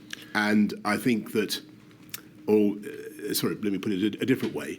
I think if we, as I said right at the beginning, if we had collectively stopped to think about the mathematical implications of some of the forecasts that were being made, and we believed them, we might have operated differently. The problem was that I don't think we attached enough credence to those forecasts, and because of the experience that we'd had with other zoonotic diseases, I think collectively in Whitehall there was not a sufficient loud enough klaxon of alarm. I don't blame people. I just think it was because of the experience that they'd had all their lives. The material, Mr. Johnson, shows how at various stages you warned against overreaction. You made the point that SARS and MERS had not turned out to be as serious for the United Kingdom as some had feared at the time. BSE had not resulted in the levels of deaths which some had forecast. So may we take it that you put yourself in that category of people who had insufficient credence? I was agnostic. I thought I took what Matt had to say very seriously. I thought he wasn't, badgering me without a reason. But on the other hand, I'd had the experience that you describe. So I was waiting for the advice and waiting for that to change. In your statement, you say, looking back, it is clear, and this is in the context of January, it's clear that we vastly underestimated the risks in those early weeks. If we'd properly understood how fast COVID was spreading and the fact that it was spreading asymptomatically, there are many things we would have done differently. So first, it was nevertheless clear that COVID was spreading because you knew that it had spread outside China to Thailand, South Korea, Japan. And there is material or a growing understanding that it can be transmitted asymptomatically. But what things... What there is now? There was a dawning realization, Mr. Johnson. The material shows, for example, nerve tag on the 14th of February, scientific reports to SAGE in the first week in February, Diamond Princess, and so on and so forth throughout the middle of February. So it was clear it was asymptomatic. But what are the many things that you would have done differently had you, as you say, properly understood the true nature of the crisis? Well, could I just come back on the asymptomatic Please. point quickly? Because I do think it's important. The information that I was getting, and I think this went up right till the middle of March, was that you were unlikely to have COVID unless you had the symptoms, and I think I had that from the health secretary. You did at a cabinet meeting. You were Right. told that by Okay. the health secretary. So there seemed to be a great deal of doubt. That, I mean, I'm sure you're right in what you say about the evidence that was knocking around about asymptomatic transmission and infection. I think if we'd known and fully understood, to answer your question, the speed of transmission and the infection fatality rate, case fatality rate, I think clearly we would have acted immediately to accelerate test and trace, to we would put huge quantities of time and effort into money into diagnostics, into PPE, into all the things that we were going to need. I'm not saying that work didn't begin. It did begin, but I think the panic level would have been much higher. I'm trying to explain as honestly as I can why I think that panic level wasn't sufficiently high. Let me make plain the reason I put the question to you in the way that I did in relation to asymptomatic spread is that your own statement says it was not known. If we had properly understood the fact that it was spreading asymptomatically, then there are many things we would have done differently. Yes, sorry, I should say... You didn't know. You've explained that you didn't know it was spreading asymptomatically, but my suggestion to you is important parts of the government knew by mid-February that it was spreading asymptomatically, and that there was therefore a governmental failure to act on that information in the way that you have very eloquently described. Well, I can't comment on that because I don't know, what people thought about the issue of asymptomatic transmission in February. I do remember what we were being told. I do remember the view around the cabinet table. I mean, the one thing that has troubled me a lot, I'm sure we'll come on to it, is the March discharge policy, where clearly the question of asymptomatic transmission would have been relevant. I'm so sorry to interrupt. Can we come back to that? There's an important contextual position which has to be set out for the purposes of that debate. There is evidence before the inquiry that the Chief Medical Officer told Mr. Hancock at a meeting on the 28th of January that there was credible evidence of asymptomatic transmission within Germany. Was that a fact of which you were aware? Did you know that? No, that CMO's... Mr. Hancock had been told there was credible evidence of asymptomatic transmission within Germany at a meeting on the 28th of January. Well, if I was told that, I've completely forgotten it. My memory of the asymptomatic transmission issue is as I've told you. What Mr. Hancock was told. Sorry, Mr. Johnson, Mr. No, sorry. I'm sorry. I understand, my lady. What I meant was, if I knew that Chris had told Matt that at some stage, it's completely gone from my mind. What I remember about asymptomatic transmission is that insofar as I paid attention to it, it was not thought to be taking place. Borders. Your statement states that the advice that you got consistently from the CMO, the government chief scientific advisor in SAGE, was that closing the borders wouldn't work. If you close them dramatically or stringently, then, of course, there are very real, intensely difficult practical consequences. And if you just have screening or light touch restrictions, then they may achieve very little. Will you just explain how you received that advice, in fact, consistently from a COBRA, or the time of a COBRA on the 5th of February, through a cabinet meeting on the 14th of February, and through to the end of February? It was consistent advice that you received. Yes, thank you. And that is one of the most fascinating things about the scientific advice during this pandemic and the view about behaviours.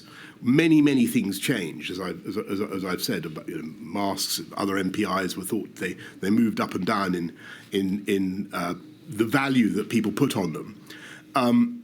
But when it came to borders, there was an overwhelming scientific consensus, as far as I understood it, that trying to interrupt the virus with tougher border controls bought you really very little.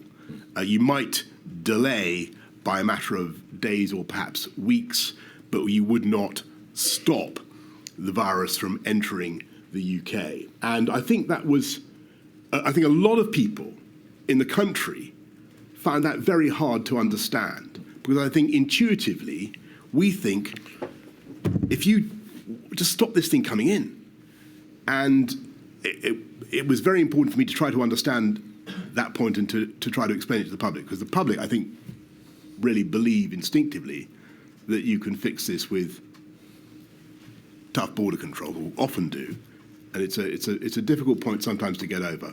Mr. Cummings says in his statement that you asked rhetorically, aren't people going to think we're mad for not closing the borders? Well, I may well have said something like that, but I think that I think it was a question that people were asking. raised. He also says, Mr. Johnson, that because of your general attitude that COVID was like swine flu, you weren't particularly inclined to challenge the scientific advice at all, to the effect that border restrictions would make no difference. Is that true? Well, the two statements seem to me to be inconsistent. Well, is it true or not? I certainly thought it was. I thought it was a point worth picking up with the scientists. I wanted to understand the reason why border controls didn't work. But in retrospect, you can see that they were right. Countries that did try to use borders as a way of containing COVID really didn't succeed in that. So did you pick the point up? You say, I think it was a point worth picking up with the scientists. Did you push back in any way with the scientists and say, can that be right? Is there not anything that can be done to at least restrict the spread of the virus now that it's left China? I certainly remember many conversations about borders, quite how adversarial I was. I couldn't tell you. All right. There was a stocktake meeting on the 4th of February, 146558, when in the context, Mr. Johnson, of a general debate about the DHSC, hence the description stocktake meeting, the Chief Medical Officer gave an update. Following an update from the CMO, the Prime Minister stressed the need to continue to explain our stance to maintain public confidence in the plan. On further travel restrictions, your Secretary of State was engaging Foreign Commonwealth Office and European colleagues and would revert with a proposal. According to the Permanent Secretary, Sir Chris Wormold, Mr. Johnson, and to notes kept by Imran Shafi, your Private Secretary of this meeting, you were in listening mode. There was a discussion about possible fatality numbers, but you expressed scepticism about those figures, the fatality numbers, and you noted, they say, that high fatality figures had been given for BSE, bovine spongiform encephalitis, and swine flu. Is that right, that you expressed scepticism about the possible number of deaths? I don't remember that, but I do remember. I certainly remember the BSE scare, and I remember the immense destruction that did to the agricultural sector in this country, and you know the way that all turned out. I think it would be fair to say that I wanted to probe them on their forecasts and to try to understand the basis on which they were making them. You've described how the Whitehall system, the process of government in Whitehall, failed to have a light bulb moment and appreciate the seriousness of the position. Would you accept that being informed about the possible fatality numbers but expressing scepticism and drawing a false analogy, as it turned out, with BSE, was a lost opportunity on your part to drive the system further forward with rather more urgency than appears to be the case? I certainly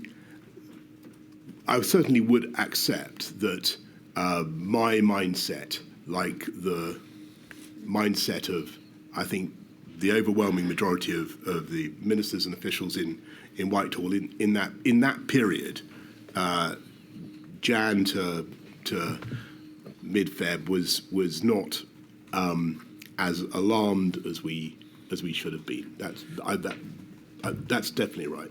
236371, page 37, Mr. Cummings sends a text to what was called a number 10 action group. It's dated the 6th of February, so it's early in February. We know that you were party to this WhatsApp group because your name appears at the bottom, Mr. Johnson. Dominic Cummings, we need a briefing on corona tomorrow. Chief scientist told me today it's probably out of control now and will sweep the world. Will be major comms exercise. Sir Edward Lister then refers to the Cobra meeting, which was clear that China is probably losing it. And once it reaches us, not if it reaches us, once it reaches us, it will not peak for 3 months. Dom is right, the comms is key. And then you say, yes, please, need to talk coronavirus comms at 9. Now, putting aside the issue of whether or not what you said about the mindset of government applied to Mr. Cummings or the chief scientist, who refer there to probably out of control now and will sweep world, why was there a focus by way of the singular response to that information on comms?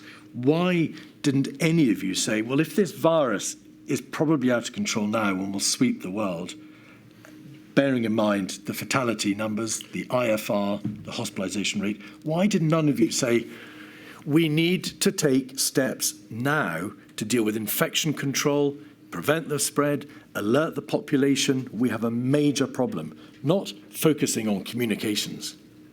Because I think that it's your point about the infection rate, fatality rate, the consequences. I think that when you read that an Asiatic pandemic is about to sweep the world, you think you've heard it before, and that was the problem.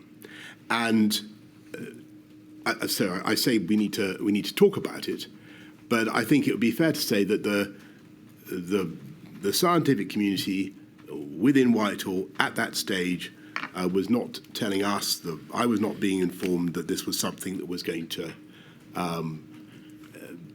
require urgent and immediate action. But you knew, and I think that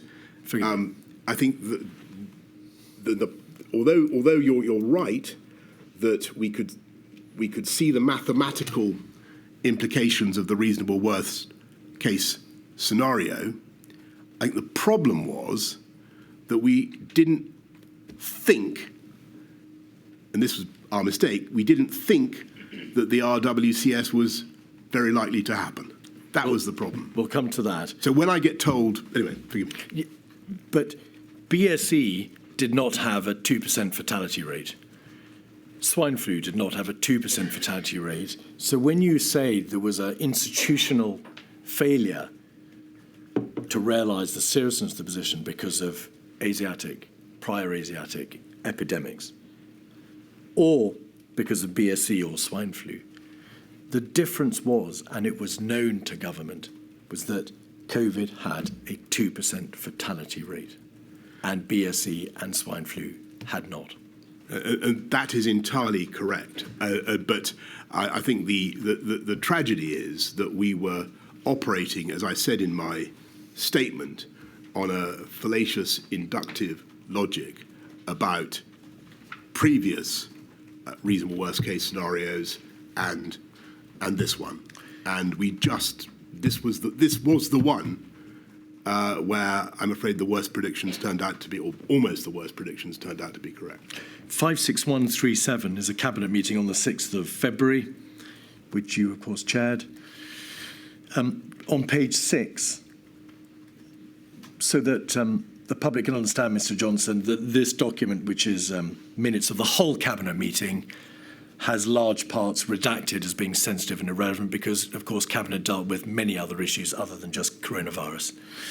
But on this page, page 6, Cabinet turns to update on coronavirus. It's very serious.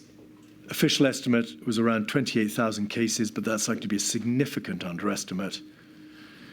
The virus didn't appear to have been contained in Wuhan. The mortality rate was only around 2%. There is a reference to a ministerial exercise on this page. So what date is this cabinet? This is the 6th of February. There we are. There will be a tabletop exercise the following week.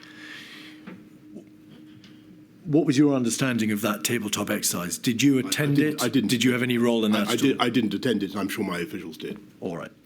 And then just 3 lines above it, the central point to make was that the government had a plan to deal with this illness, and this was guided by science. Did you ask in the course of that cabinet meeting, what, bluntly, is the plan? I understood the plan to be, from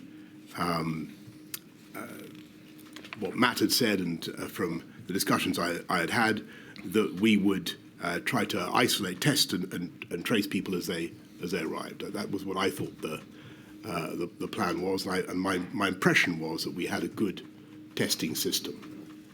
But I don't. To answer your question directly, I can't be confident. I said in that meeting, what is the plan? But that is my understanding of what it was. A week later, on the 14th of February, Mr. Johnson, there's another cabinet meeting and another update, 56138. Page 1, we see the attendees. Page 6, the update on coronavirus.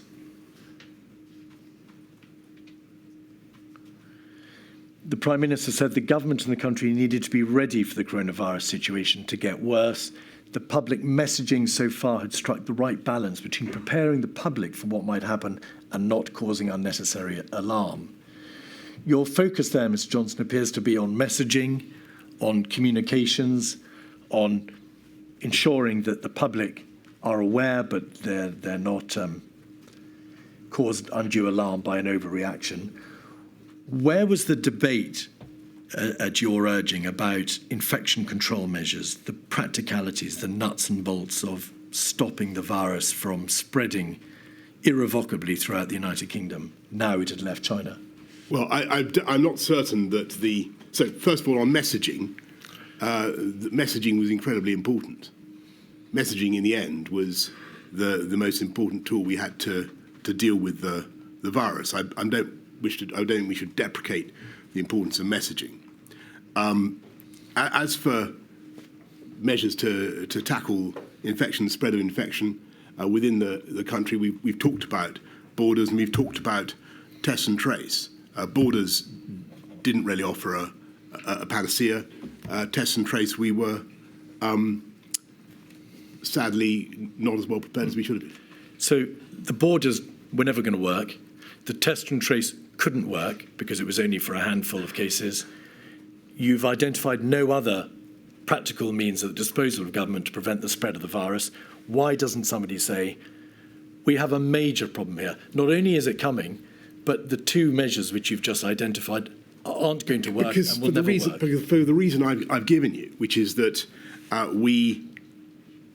although we can see the RWCS and we're seeing these numbers, we are not yet believing, perhaps irrationally, but we're not yet believing that the RWCS or anything like it is going to happen. And that's fundamentally the problem. Page 7, there's another reference to the government's plans. There were plans in place. Top of the page, concluding, the government's chief medical officer said that if the virus became widespread in the United Kingdom, there were plans in place. When the chief medical officer told you that, what did you make of it, bearing in mind that if the virus was widespread, it would necessarily have extended beyond the limited test and trace system about which you were beginning to understand something, and the borders have obviously failed? What were the plans, did you think? I think that he's referring there to testing and tracing, but plainly that was inadequate. At a certain stage later in the month, as I think I say in my statement, Chris did brief me about NPIs, about lockdowns and other measures. Indeed. On page 8, you sum up the meeting, Mr. Johnson. You're grateful to the Secretary of State for Health. it was challenging to convince people. Grateful to the Secretary of State for Health and Social Care and his department for their work, and particularly for getting the balance of communications right. There was potential for the virus to have a large impact on the UK's economy.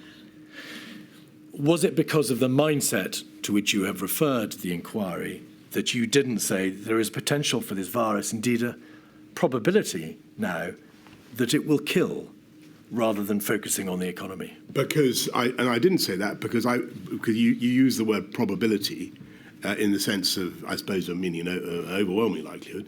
That was not what we thought, or not what I thought, certainly. All right. But I did think that we were now in a situation, almost certainly, where we were going to have to take a lot of measures to contain it that would be costly and difficult. So that's the point. And if you think about it, that was my BSc. You're notwithstanding your excellent point that it wasn't nearly as fatal as people had originally said. It costs an awful lot of money. Cobra on the 18th of February was not a meeting that you were present at, but if we could just have up 56227. In broad outline, Mr. Johnson, and we can see this, I think, from page 7, the director of the Civil Contingency Secretariat says to Mr. Hancock, who chaired the meeting, paragraph 7, there was work to be done to create a clear plan of activity. It's not appropriate for me to ask you what was meant by that phrase. Sorry, this is Matt speaking, is it? No, that's the if it's paragraph 17 on page 7. The chair invited the director of the Civil Contingency Secretariat. This is her responding. Yeah. This is Catherine Hammond. Indeed. Were you aware, as Mr. Hancock has acknowledged and has told the inquiry, by this date, the 18th of February, that, quote, there was no rule book. The system had to build many parts of the response from scratch, and that there was no central government plan other than the old 2011 pan-flu strategy? Were you told that? I was not told that, but that became apparent as the days went on. And clearly, one of the things I hope in this inquiry is that we will have a much better system of planning for these types of events. 146563 is an email chain between your private secretary, Imran Shafi, the government's chief scientific advisor, Sir Chris Whitty, and Catherine Hammond concerning the coronavirus in Italy. And to get your chronological bearings, on the 21st of February, so 3 days before, Mr. Johnson, 11 municipalities in Italy, you'll recall, had locked down the population of those municipalities. And also, I should say, the Diamond Princess affair, that is to say, the explosive outbreak of the virus on that cruise ship, had become apparent, as had the figures of the number of people who showed no symptoms on that boat. But to turn to the document itself, your private secretary says it would be good to see where we get to post-Sage tomorrow. At some point soon, I'd like to start exposing the Prime Minister to the potential decisions he might have to take in short order on this. At that moment, it's been fairly abstract with him, I think. Now, plainly, Mr. Johnson, you can't go digging around in other people's emails or in government systems to find out for yourself what's happening. You have to be reliant on what you're told. What was your general state of information, the general level of knowledge at this date, now in the dog days of February? Okay, so my memory now is that I think the scenes from Italy really rattled me, and it was. I thought, I remember seeing a note somewhere saying that the fatality rate in Italy was 8%. Because they had an elderly population. I thought, well, my God, we've got an elderly population. This is appalling. And this can't be. And I thought my instinct was this cannot possibly be right. This number. I mean, just so you know, I look at all this stuff in which we seem so oblivious with horror now. I mean, we should have twigged. We should collectively have twigged much sooner. I should have twigged. I think what Imran is trying to do here is to get the scientists to take me through the idea of the MPIs and what that would involve. This is the 24th. There'd been a COBRA on the Tuesday before, the 18th of February. There wasn't a COBRA, in fact, again until the 26th of February. This was just on the cusp of half term. There was no cabinet between Friday the 14th of February and Tuesday the 25th of February, but SAGE and NERVTAG continued to convene. Despite being, as you've said it yourself, seriously rattled by the news of Italy, did the tempo of work on coronavirus nevertheless dip during the half-term break that followed? I noticed that you've been over that period in your previous interrogations in this inquiry, and I hope the inquiry is satisfied that actually there wasn't a long holiday that I took in that. And you personally, well, let me ask you, because I think that there was some misapprehension. You carried on working because you returned to Downing. For instance, on the 18th. If you'll allow me to set out the picture, Mr. Johnson, it may make things a bit easier. You returned to Downing Street 3 times, I think, during that half-term break from Chevening, where you weren't at Chequers. You received a number of notes in your red box. You didn't, though, receive a daily update, I think, dealing with coronavirus expressly or exclusively until your return from the half-term break on Monday, the 24th of February. And the question to you is, in the box returns, the box notes that you did receive, what proportion focused on coronavirus? Well, I can't tell you that. Because I can't remember. But I remember there were certainly conversations going on about COVID with my officials, and in that very period, I rang President Xi of China to offer her the UK's condolences for what was happening in China, to discuss the origins of COVID and to compare notes on what was happening. I also, I think a couple of days later, rang President Trump in America to discuss exactly the same thing. So it was despite what has previously been said to the inquiry by some of the evidence, there was a lot going on, and it really starts to mount in tempo round about the time that we get Catherine Hammond's note of the on the 28th of February. 28th, yes. So the question to you, Mr. Johnson, is this, and nobody is suggesting you put your feet up at Chevening during that week. Well, apart from you, that is. Well, what I'm suggesting to you is, by your very own reference to the fact that tempo increased after the half-term break, between the 14th of February, when Cabinet discussed the plans that would need to be drawn up, to the 25th of February, after half-term, relatively little overall was done in terms of responding to this immediate crisis. Was that? I think that sorry, forgive me, Ms. Keith, forgive me, I was referring to a conversation I happened to catch on the between you and a previous witness, in which I thought the impression was being given by somebody that I was relaxing during that period. I think it was Mr. Cummings. It may have been. And not given by me, Mr. Johnson, but by the witness. I take it back unreservedly, Ms. Keith, and I apologize.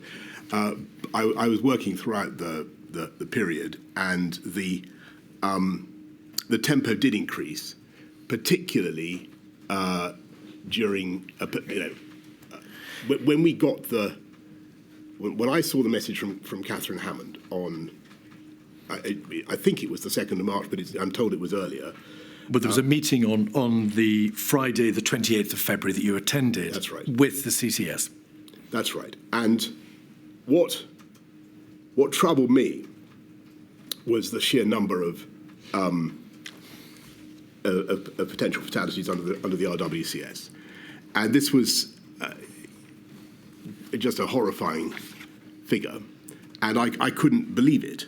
I've got to be honest with you. I thought this because what the paper also said was it may be like a bad flu pandemic, or it may be milder than that. And I thought, well, we have plenty of bad flu pandemics in the UK, and we also have, and if it's milder than that, then it won't be an exceptional thing at all. So why am I also being told that the RWCS is 520,000? Well, that was, of course, a meeting on the 28th of February. But I want you, please, to answer the question about the tempo of work on coronavirus between the 14th of February and the 28th of February when that paper was produced to you. Would you accept that there was a lost opportunity on the part of government to react with sufficient speed and attention to the nature of this crisis in that 2-week period? For whatever reason, because of the mindset, because parts of government were away, it matters not. Overall, the government took its eye off the ball in that 2-week period by failing to act sufficiently speedily. I think that there were clearly things that we could have done if we'd, and should have done, if we'd known and understood quite how fast it was spreading, but we didn't. All right. And that was the reality. There's a COBRA on Wednesday, the 26th of February, 56216, page 6.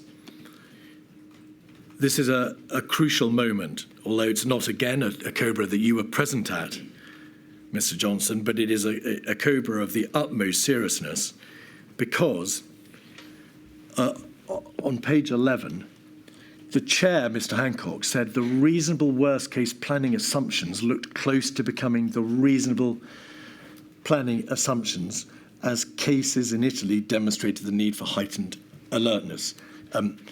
Turning that into plain English, what Mr. Hancock was saying was that the government, which had hitherto been working on the basis of planning for a reasonable worst-case scenario, planning for the worst but hoping for a better outcome, had realised that the reality of the scenario identified by Sir Chris Whitty in January, the second scenario, was looking close to becoming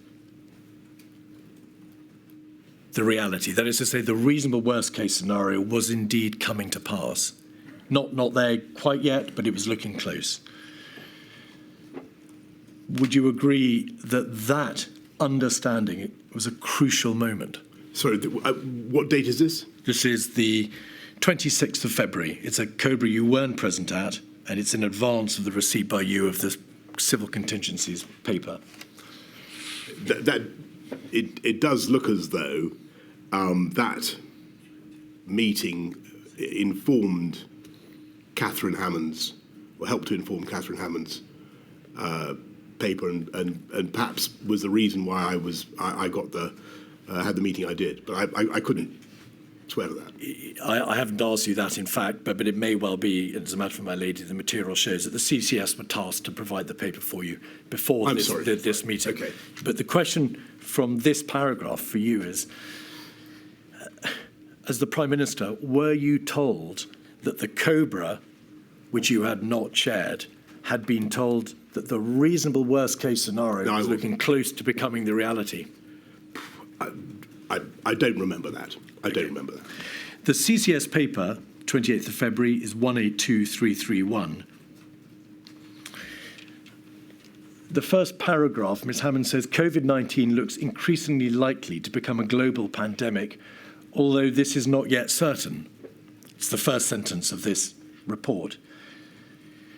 Did you ask Ms. Hammond, how can it not yet be certain when the virus has escaped China, there is sustained human-to-human transmission outside China, there are cases now in the United Kingdom, and we have no means of preventing its spread? Why is she saying it's not yet certain? I think, I don't know the answer why she's saying that. I think, formally speaking, it had not yet been declared a global pandemic, and I think it was up to Tedros Ghebreyesus at the WHO to do so, and maybe she's referring to that. But I read it as meaning it's not yet certain to be a major problem. Paragraph 2, based on existing assumptions for severe pan flu outbreak, in a reasonable worst-case scenario, about half of the UK's population would become ill and up to 520,000 people could die as a direct result of COVID-19. Just pausing there, note the reference to could die as opposed to would die once the virus has self-sustaining community transmission. The scientific advice is to use these numbers for planning. They're not a prediction. Did anybody at that meeting, or the meeting in which you had, and we'll come to the actual meeting itself in a moment, but did anybody at the meeting at which this paper was discussed ask Ms. Hammond, why is the sole paper from the Civil Contingency Secretariat, the crisis management body in the heart of government, suggesting that these figures are not a prediction when, as you've just described, the information to COBRA on the 26th of February was saying the reasonable worst-case planning assumption looks close to becoming reality? I can't answer that question, but it's a very good question. Page 2, paragraph 9.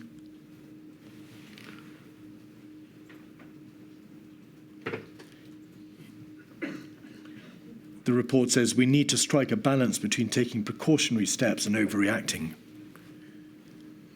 As cases spread, the risk of overreacting is reducing. We're now planning for a potential global pandemic that would inevitably spread to the UK, so it would, in this paragraph, inevitably spread.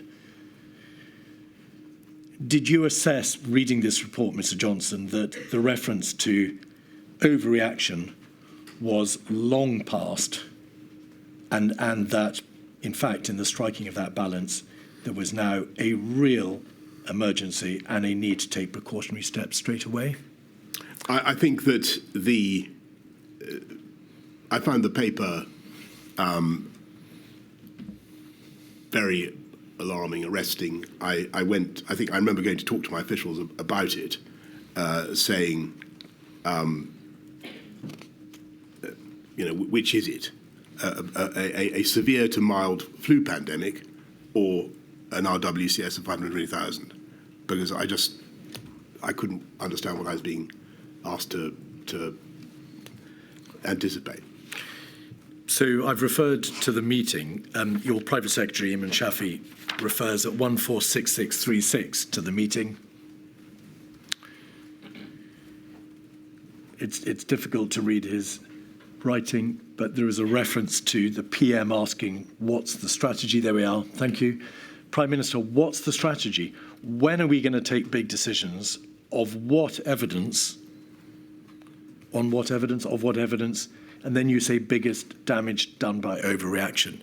So it looks from the face of this note that your sense that there was a real crisis, that you were extremely rattled, is prevalent in the first sentence. But in the second sentence, perhaps in reflection of the CCS report, you say the biggest damage is done by overreaction. I think I'm leaving both possibilities open because that's how it still struck me. I think that in disasters such as this, the actions that government take inevitably also have costs, and I'm sure we're going to come on to this, but that's the balance you have to strike. As the Prime Minister, instead of directing government to respond to the threat of a near existential crisis, you instead warned of the dangers of overreaction. No, I say no. That's, well, forgive me. I say, when are we going to take some decisions, and on what evidence? Because I'm looking at a problem that's been presented to me. I need to know what the plan is going to be. I've told you that I don't like the look of the way it's going in Italy at all, and we need to do something. And that is the day, I think the 28th, when I remember, though I'm not sure if Chris would confirm this, I remember having a long conversation with him at some stage around that date when he takes me through MPI's, what we later refer to as lockdowns, and he tells me about the pros and cons, he gives a sketch of the behavioural fatigue argument, and he takes me through the issues. So I think what I'm saying is, well, if this is the problem, then when am I going to be given a menu of options about what we're going to do about this? The readout from the meeting, 136750, shows that you called for a major ramp up of OGD, other government department activity on domestic preparedness. And that was the least we could do. Yes, if you just go over to I think the second page. Oh, no, there we are. It's the top of the page. Thank you. I missed it. We need a major ramp up of OGD activity on domestic preparedness. We should use the COBRA meeting to land this point with the Secretaries of State. The Prime Minister agreed with the approach to publish an action plan. That's the plan that was published on the 3rd of March, was it not? Contain, delay. He'll review the plan itself over the weekend. You read the draft plan over that weekend, did you not?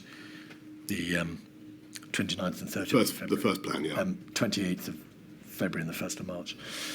And you agreed to the need for early emergency legislation.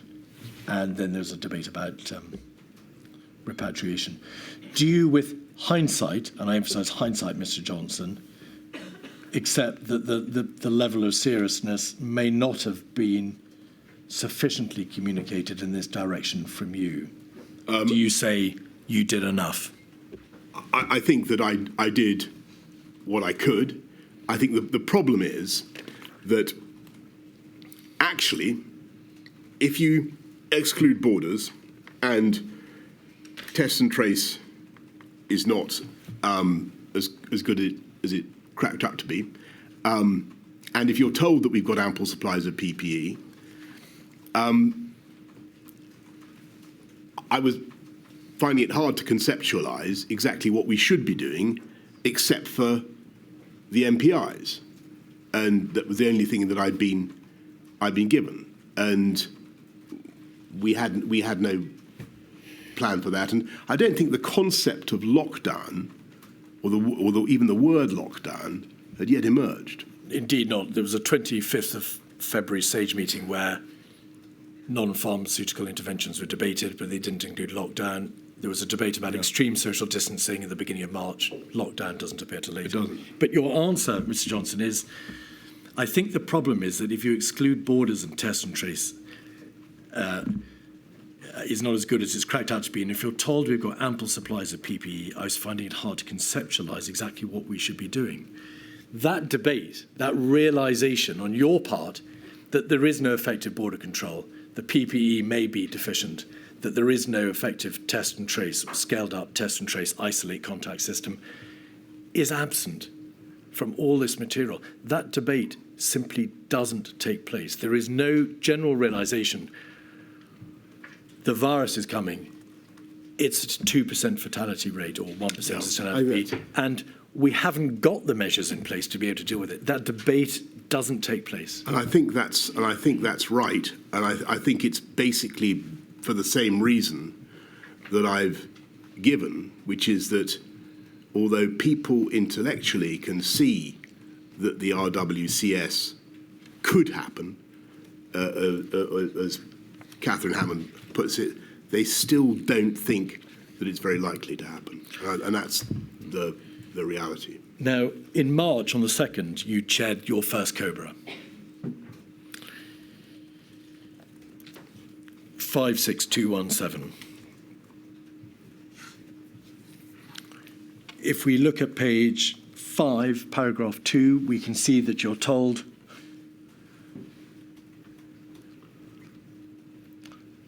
that contact tracing for the source of infection for the last 2 cases in the United Kingdom had not been successful. So just pausing there, even the limited test and trace system in the United Kingdom had failed to pick up what was still then only a relatively few number of cases. It had not picked up the last two, and that in both France and Germany there was now sustained community transmission.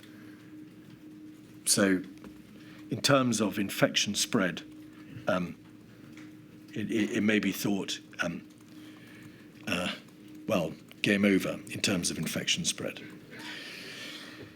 The aim for the delay phase, if contained failed, was to delay the peak of infections, to reduce the peak and to minimise loss of life. Then in paragraph 3, the CMO said that interventions to delay the spread of the virus must not be implemented too early in order to ensure maximum effectiveness.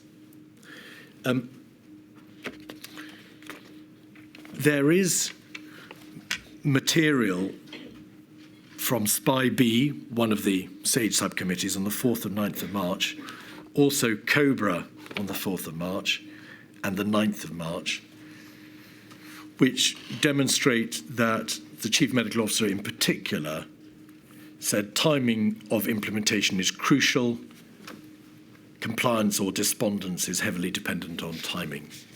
I'm going to use the well-known phrase behavioural fatigue, although it has no scientific genesis. You understand the phrase and its meaning.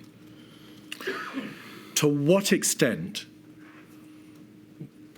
were your decisions, and we're now getting into the phase of which social distancing measures were starting to be contemplated, to what extent was your decision-making process influenced by this notion that intervention should not be imposed too early? Well, it was the prevailing view for a long time. And it wasn't just the CMO who articulated the concept of behavioural fatigue. If you look at the many other meetings, or look at the press conference of the 12th of March, you can see that the CSA gives a very full description of what happens if you go in hard and early with a population that has no immunity, and then you release the measures, it bounces back, as I think you've described it, the spring. Will you forgive me if I pause you there, Mr. Johnson? I was asking you questions about this idea that the population mustn't have measures imposed too early because they will become tired of it. Yes. There is an issue about maximum effectiveness. I wasn't, in fact, asking you about the recoiled or uncoiled spring. Sorry, but the two, forgive me, and you're quite right, but the two things are connected, because what the CSA went on to say on the 12th of March was that people get fed up and that you lose the... So if you have to keep, and we'll come to this, I'm sure, in the matter of the October, November lockdowns, you have to keep doing it. And so my anxiety was, in the absence of therapeutics and without a vaccination program, what would happen if we simply went into a hard lockdown early and then had no alternative but to come out? And so to answer your main question, it was an anxiety, a problem that was very prevalent during those early days. This issue appears to have been raised with you at a relatively early stage on the 2nd of March. We must not implement too early in order to ensure maximum effectiveness. To what extent do you think it likely that you would have proceeded to implement measures earlier than you did had you not been told you mustn't go too early to ensure maximum effectiveness? What is the impact of this? What should the inquiry make of this debate? Is it important? Did it make a difference? It's fundamental, and it goes because I'm afraid it's what happened. We have to be realistic about 2020, the whole year, that whole tragic year. We did lock down, but then it bounced back after we'd unlocked. And so sorry, Mr. Johnson. May I bring you back? Sorry. It's the first week in March. Had you not been told, don't go too early, because there's a limit to which the population will be able to bear the implementation of these measures, would you have gone earlier than you did, and by what time were you effectively forced to delay? I don't think I can't say that I would have gone earlier, because I think I would have been guided by what advice I was getting about when to put MPIs in. Don't forget that this is a once-in-a-century event. We're doing things, we're enacting policy that has never been enacted in our lifetimes in this country. And to do it at the drop of a hat is very logistically difficult, but it was not something you rushed into. But having been told by the CMO, be careful, don't go too early, because the population might not wear it, did you consider saying to him, well, in this general debate about non-pharmaceutical interventions and social distancing, the public health demands, the likelihood of death and hospitalisation demand that we take these measures, regardless of whether the population are prepared to put up with it over time? Did you push back against this notion of don't go too early? I thought that the short answer is no. I don't remember. I don't remember saying to myself,